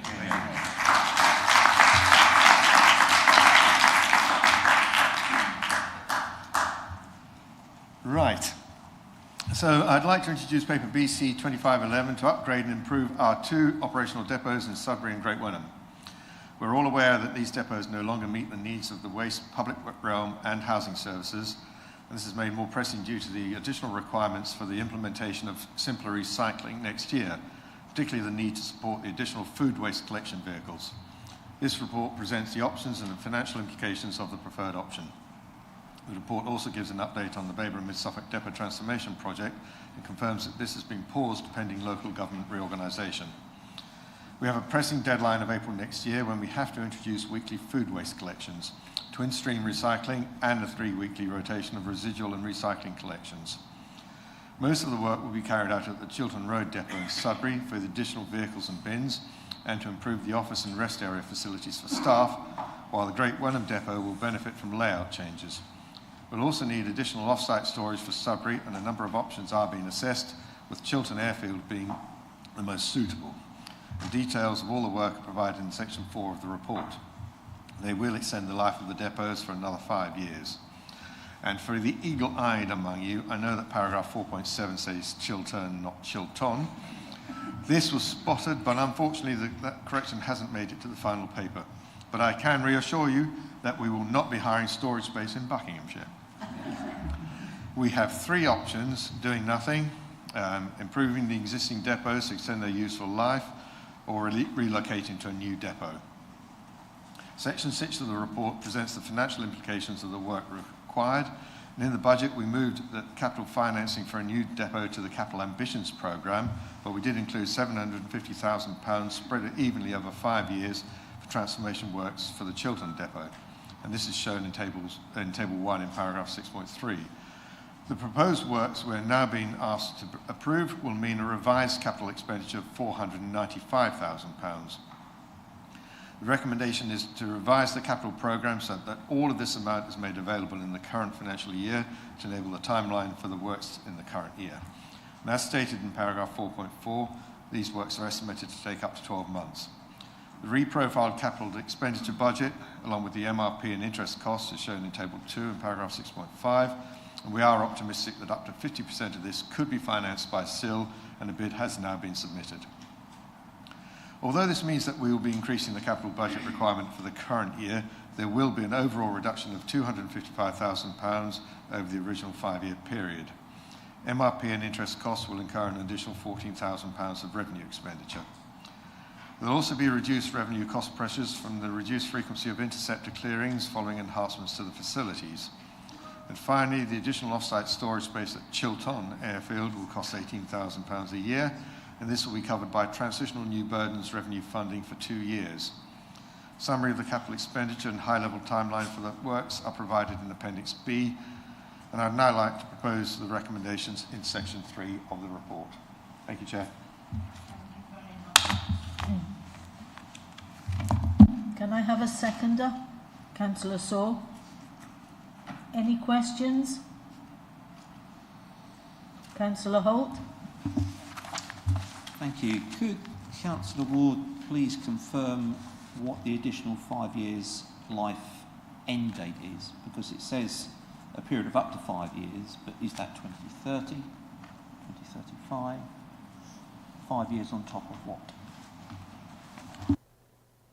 It's 5 years from this year.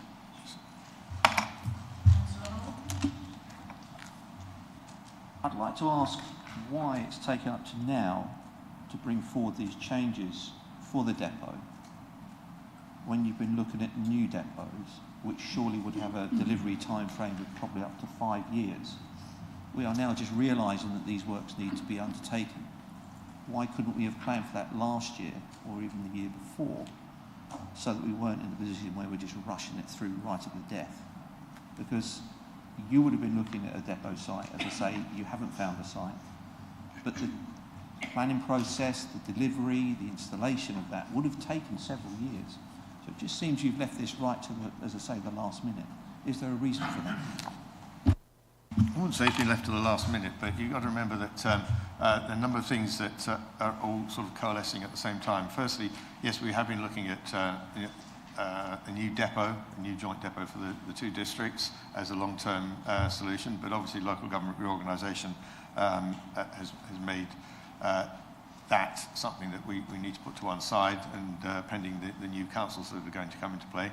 But also, we're now responding to the needs of simpler recycling, which is something that is not something that's come upon us this year, but it is relatively recent, and looking at what we need to do so that we can accommodate the extra vehicles and other equipment that we need for simpler recycling.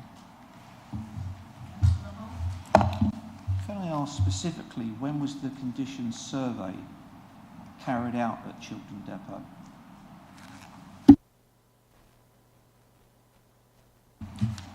Emily, do we have an answer to that one? Thank you. We will have an answer, but I haven't got it immediately to hand. It was, from my recollection, within the last 12 months. We have had to adapt our strategy because of LGR, which is why we have now recommended the works that are proposed in this paper rather than progressing on with a new depot, which was part of the original plan. Councillor Holt. We would have to have done these works regardless of whether the new depot, because from what you're saying, these works need to be done before 2026 to enable the new simpler recycling to be carried out. But the purchase of a site, development of a site, would have been gone beyond that. So this depot would have had to have dealt with that new site, simpler recycling, with the new waste streams, before the delivery of a potentially new depot. So again, I'll have to go back through the records to see when the new depot proposal was agreed, but it was some time ago. I think it's probably over 2 years ago, and that was part of the timescale that we were factoring in. But as the proposals around local government reorganisation, and also the work that we had been undertaking previously to identify a site had all kind of come together, this is action that we have taken to kind of mitigate the challenges that we've got in terms of the new simpler recycling. So I think it's, as Councillor Ward said, it's all of these matters coming together at the same time, which has meant that this is the recommended and preferred approach.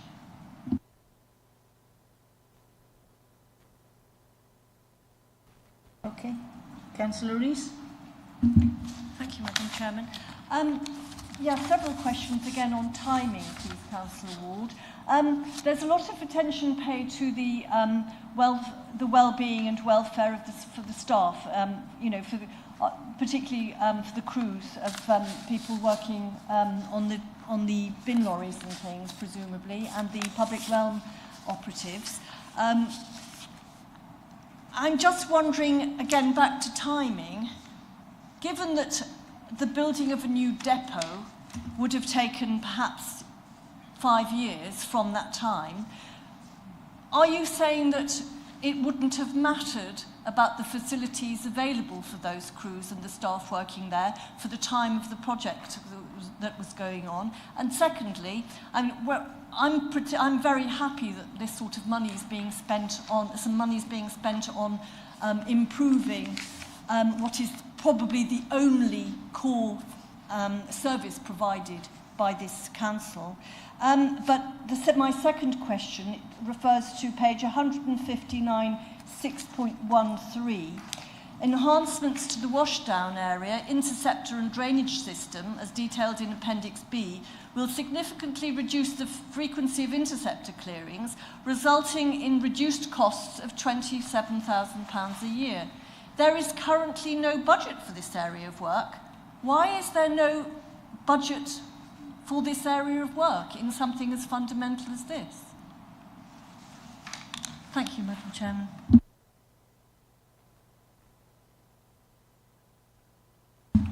Firstly, I'm not quite sure what you mean by this is the only core service that the council does. May I clarify? Yes. What I mean is it's probably the only service that applies to every single household in this area, in this district. Everybody. Yeah. Everybody. Right. Okay, so let's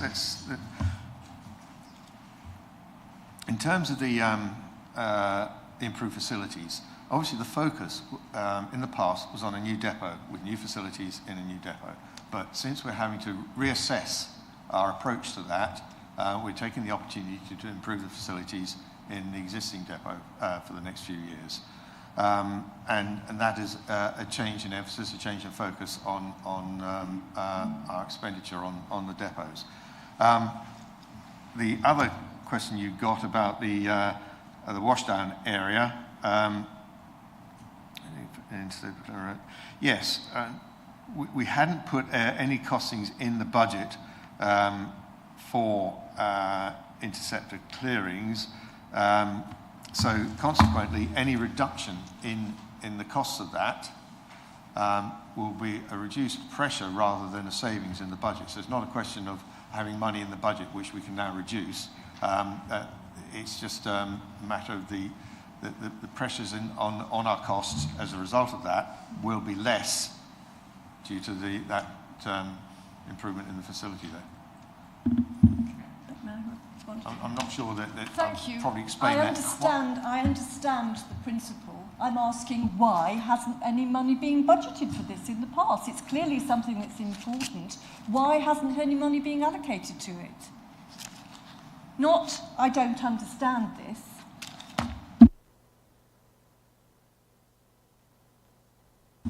Thank you. So those costs are additional to those that are anticipated. So the current interceptor is at overcapacity, and it's because it's at overcapacity that we are having to have that additional servicing work undertaken. So we weren't aware it was an overcapacity until it got to that point.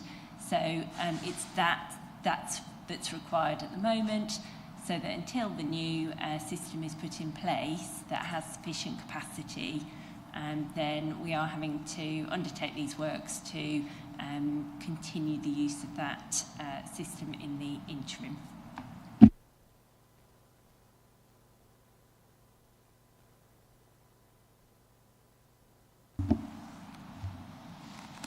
Did we consider using any part of the Suffolk Business Centre as an option in the redevelopment of the depot?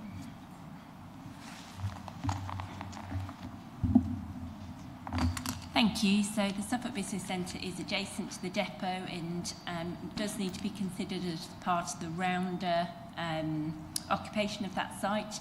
We're not looking at any significantly large changes to the depot, and so we haven't needed to stray into the Suffolk Business Centre's demise. That property does operate and provides an important function as well. So we were keen to kind of keep both sides of that large property estate operating. And so, yes, we reviewed it, but there wasn't any necessary reasons for going beyond the boundaries of our existing depot. Any more questions, or can we move to debate? Councillor Maybury. Yep. The final one, hopefully. This is about Chiltern Airfield. Councillor Ward, thank you for correcting it earlier. Could you just fully explain what services you plan to put up on that airfield, please? It's storage space for equipment that we don't have enough room for at our own depot. The additional bins, things like that, for the new central recycling.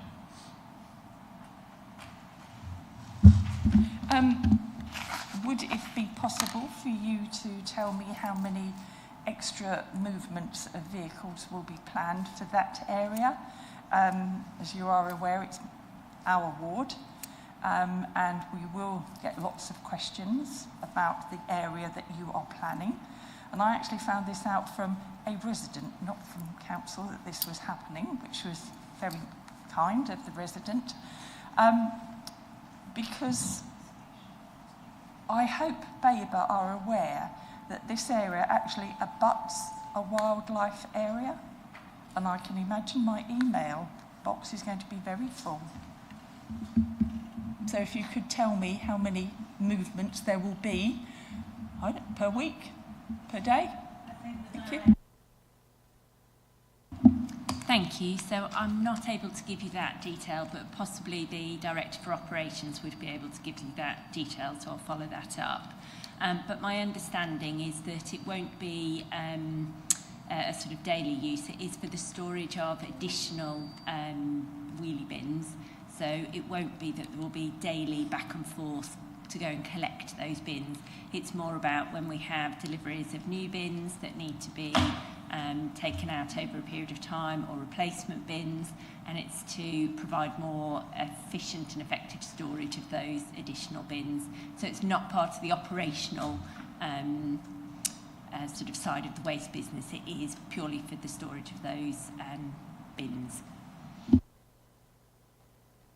And my final question is this just one unit that Babergh are using for this?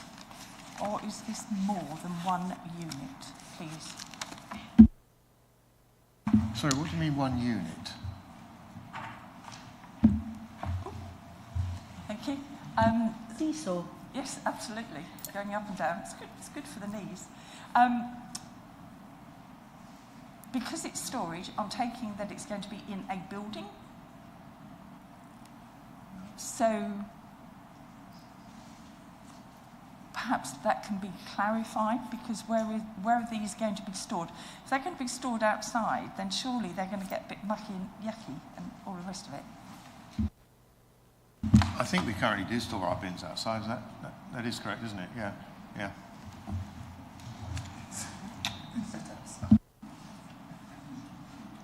Councillor Rees. Thank you, Madam Chairman. I just have one final question, which is probably more of a request for an update. On page 162, 11.8, waste food collection. The food waste will be processed, I presume that's supposed to say, not procked, by anaerobic digestion into biogas. Have we got a site for this anaerobic digestion yet? I thought that might be the case.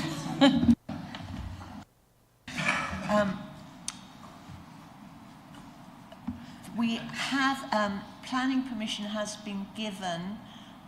Obviously, the anaerobic digestion site is going to be run on behalf of all the councils in Suffolk, however many there may be. And consequently, there was planning permission given for the building of an AD plant, which will be operated and built by BioCapital and Adnams of Southwold. And it will be based on a previous waste site in Raydon, near Southwold. This is fairly new news, and I was only told that this morning whilst going round an AD plant in Dagenham. And that will be built in time for the, hopefully for the food service waste to go in there. If not, it will initially have to go to Dagenham, but for only a matter of months. So I hope that gives you sufficient information. Hot off the press. And it was very hot in the AD plant. Right, can we move to debate? And who would like to open the debate? Councillor Saw. I think one of the issues, and I do take Councillor Rees's point that our waste services and recycling services are exceedingly important to our residents. And one of the reasons why, obviously, with LGR happening, it would have been, I think, imprudent to proceed with a depot of our own, because we do not know, well, we all hope that it will be 3 unitary councils, but currently we do not know how this will operate.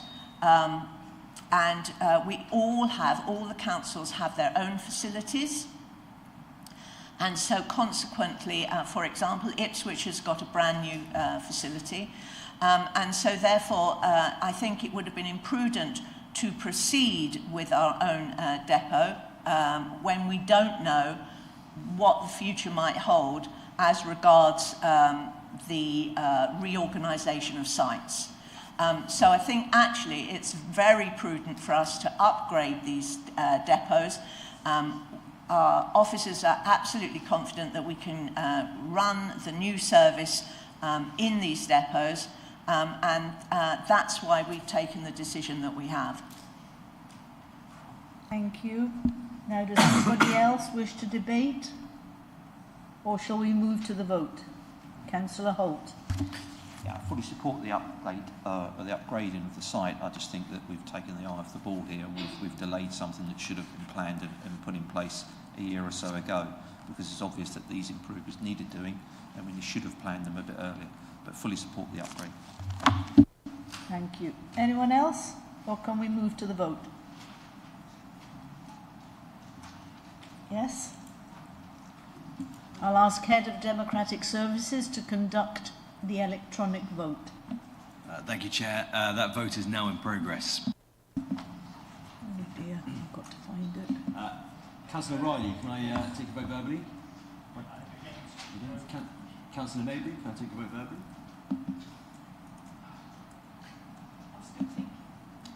Councillor Rees, can I take a vote verbally? 4. Councillor McGrath, 4. Yes. I'm going to abstain. Abstain, no problem at all, thank you.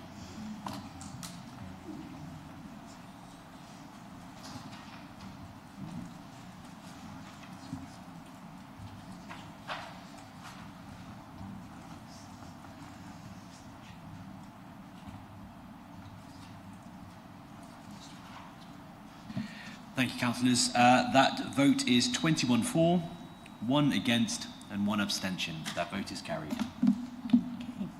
Thank you very much. Moving on now to item 12, which is councillor appointments. I refer members to the appointment on the agenda and ask for any further changes to the placings. What was on the agenda? Oh yeah, that was me. Police and crime panel, yes, yeah. So it's for noting. No, it's not. It's to agree. It's to agree. Oh, to agree. Councillor Davis.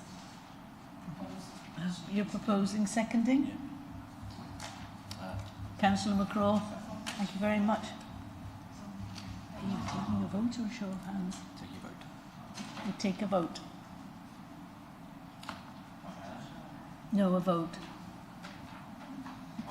Councillors, that vote is now in progress. Right. 4. Councillor Mabry. Councillor Riley. Or Councillor Rees. Wonderful, thank you very much.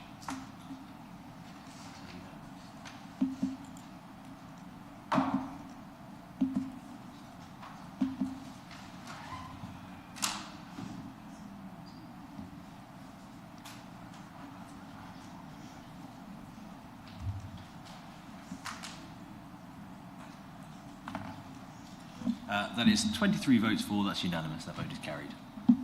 Thank you. We now move on to item 13, motions on notice, which leads us into 13A. And Councillor Sally Davis has a motion on notice. Now I invite Councillor Davis to move her motion. And there's a seconder. Councillor Ward, you're seconding. Thank you very much. So, Councillor Davis, can you introduce it and then we'll move straight to debate? Thank you, Chair. Before I start, there's an amendment in the motion. In one of the paragraphs it says we have 3 members of Parliament. In fact, we have 1 member of Parliament. So there just is one amendment to make now. I'm proposing this motion now to clearly voice our objections to government plans to modernise planning committees in the Planning and Infrastructure Bill. Modernisation is apparently necessary because planning committees are, according to the government, obstructing development by deciding applications against officer advice that are then overturned on appeal. They hear unnecessary applications that can be carried out by planning officers and by failing to make decisions on proper planning grounds. So the government wants a national scheme of delegation to standardise which decisions are sent to planning committees. And they also want mandatory training for councillors before they join the planning committee. I agree with mandatory training, yeah. I mean, the members of the planning committee must have the knowledge to make reasoned, consistent decisions that will stand up at appeal. In Babergh, the planning committee training is already mandatory, but my colleague, Councillor Dowling, who's now chair of the committee, has plans for more extensive training for committee members. The national scheme of delegation is a different matter. It's designed to reduce the role of planning committees by strictly Sorry.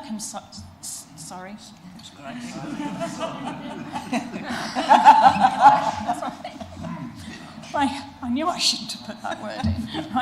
By strictly circumscribing the applications heard by committees. We have no detail what these are going to be, but all the suggestions would restrict the work of committees. But we've no detail, and what would actually happen is the minister would decide using secondary legislation. We have to remember that planning committees make decisions on only a small percentage of applications.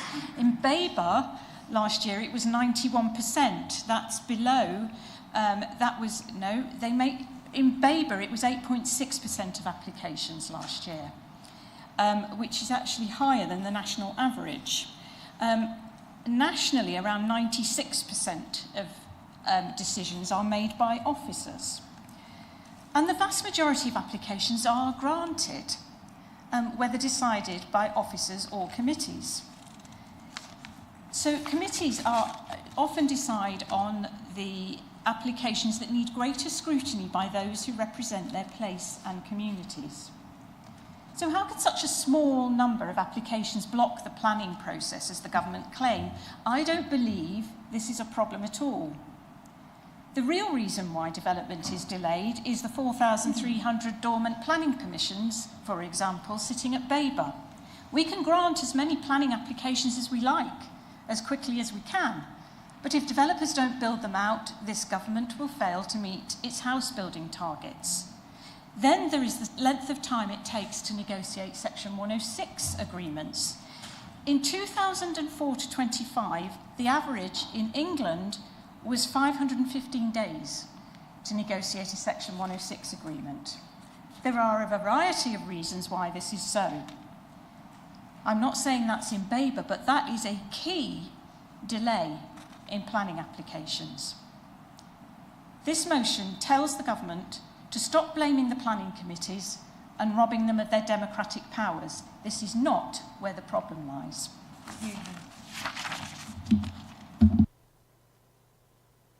Davis, who wishes to open the debate? Councillor Dowling. Thank you, Chair. I won't keep you long at the end of the meeting. I want to speak in support of this motion, which articulates very clearly the principles on which we base our approach to planning in Babergh. I certainly see the value of professional planning officers taking routine decisions on matters that raise no significant controversy. They do, of course, pay due attention to the views of all interested parties, and that's as it should be. When an application is passed to the planning committee, often it's referred by planning officers because aspects of the application are recognised as being controversial. Occasionally, it results from a member's request.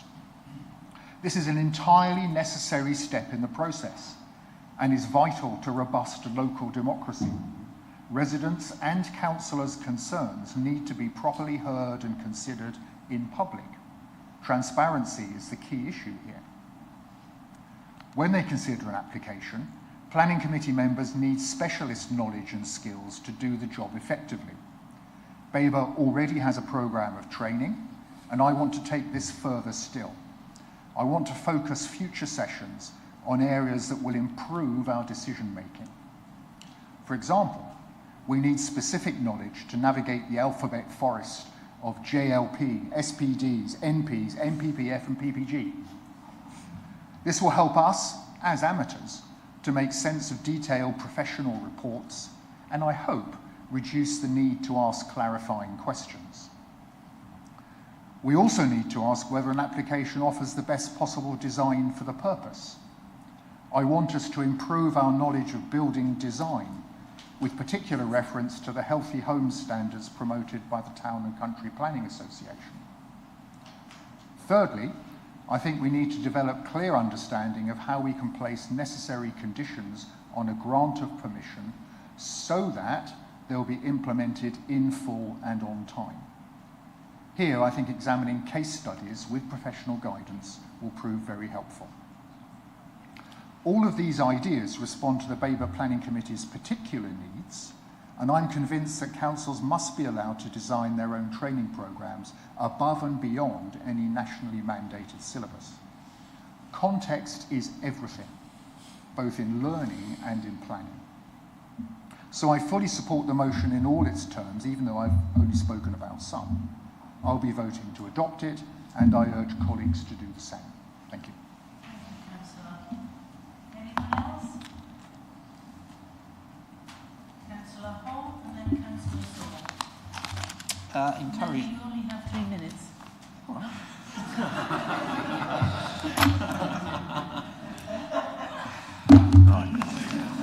I'm encouraged by Councillor Dowling's comments about training. I've for some time thought that our training was not particularly up to scratch, and I think it's important that those training sessions are in person and not remotely carried out, which is something that I have pushed for some time.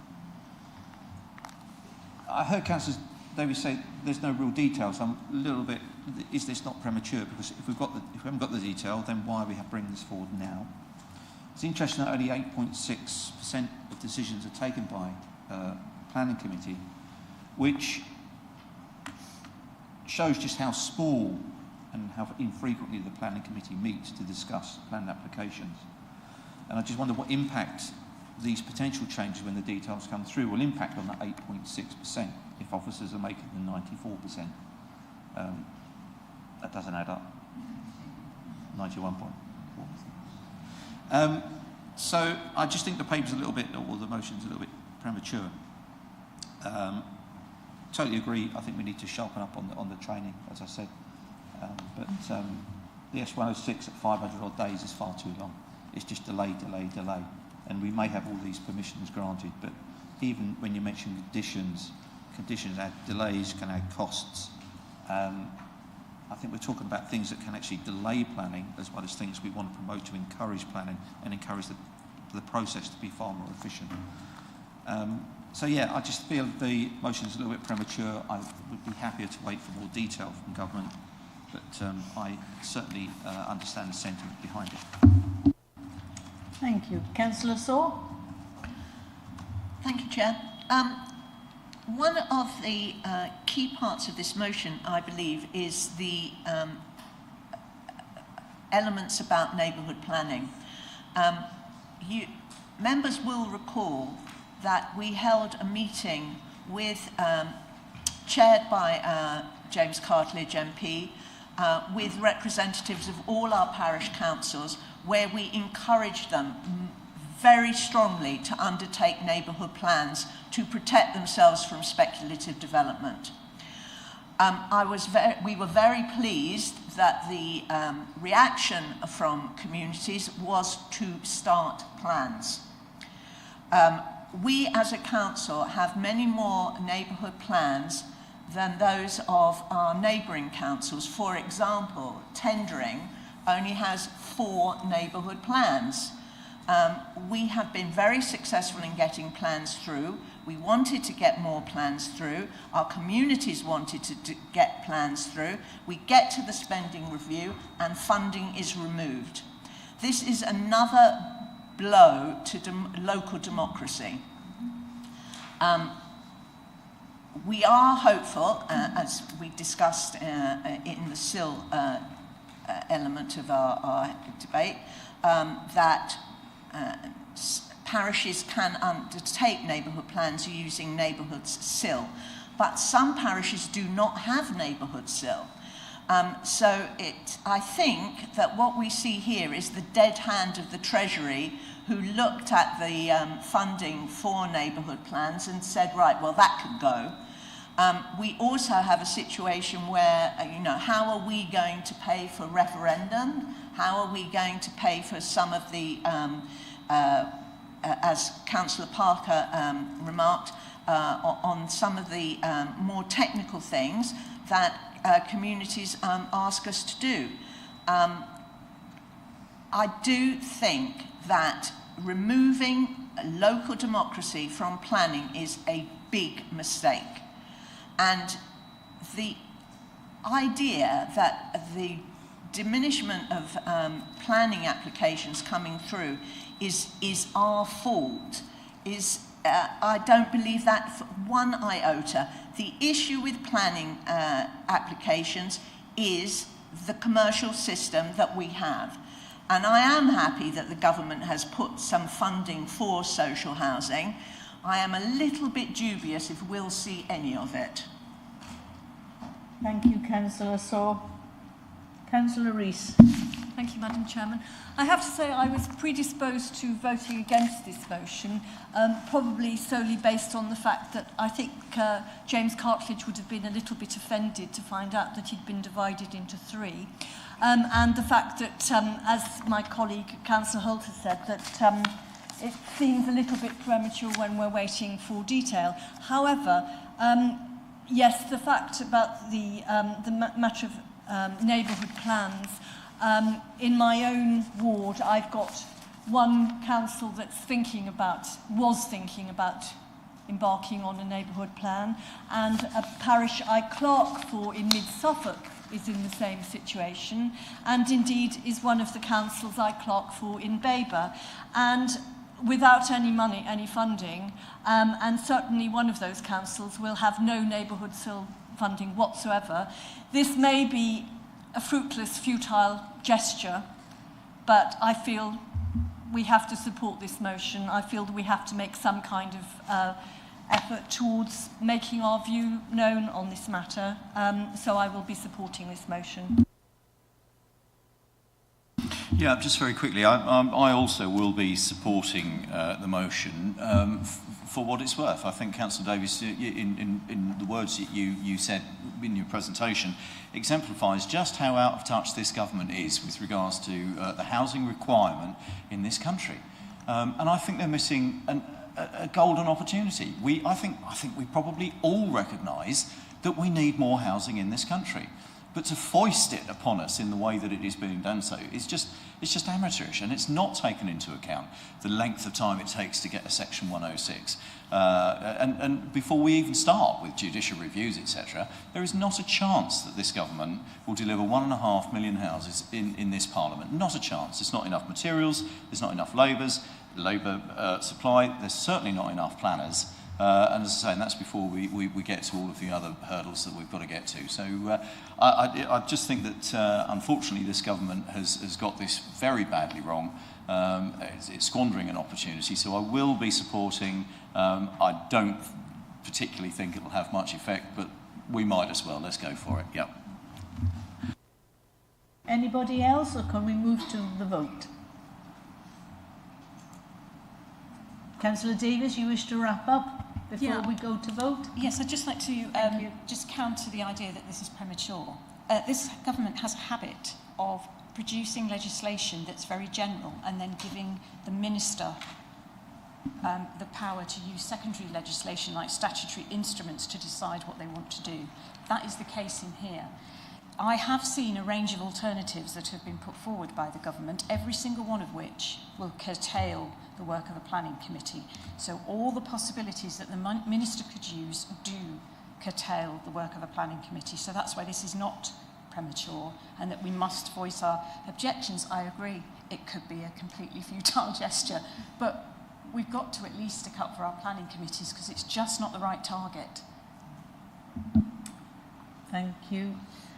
I'll now ask Head of Democratic Services to conduct the electronic vote. Thank you, Chair. That vote is now in progress.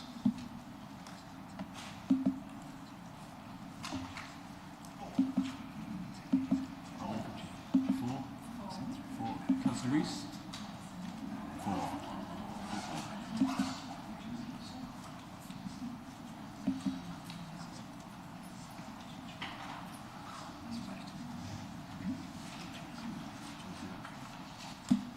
Councillors, that vote is 23 votes for, that is unanimous, and the motion is carried. Councillors, can I have your attention, please? I forgot to mention that the outgoing chair had chosen her charity, and I have agreed with her to continue to promote that charity, and that charity is Compassion, which sort of sits very well with me because I am the abuse champion for Babergh District Council. So Compassion deals with domestic abuse. So I hope that I'm able to help raise the profile of this charity and to raise the profile that this is 2025 and we are still living with horrendous domestic abuse in our homes and in our communities. And with that, it's now 19:53 and the next meeting is Tuesday the 22nd of July at 5:30 again, but the meeting is now closed.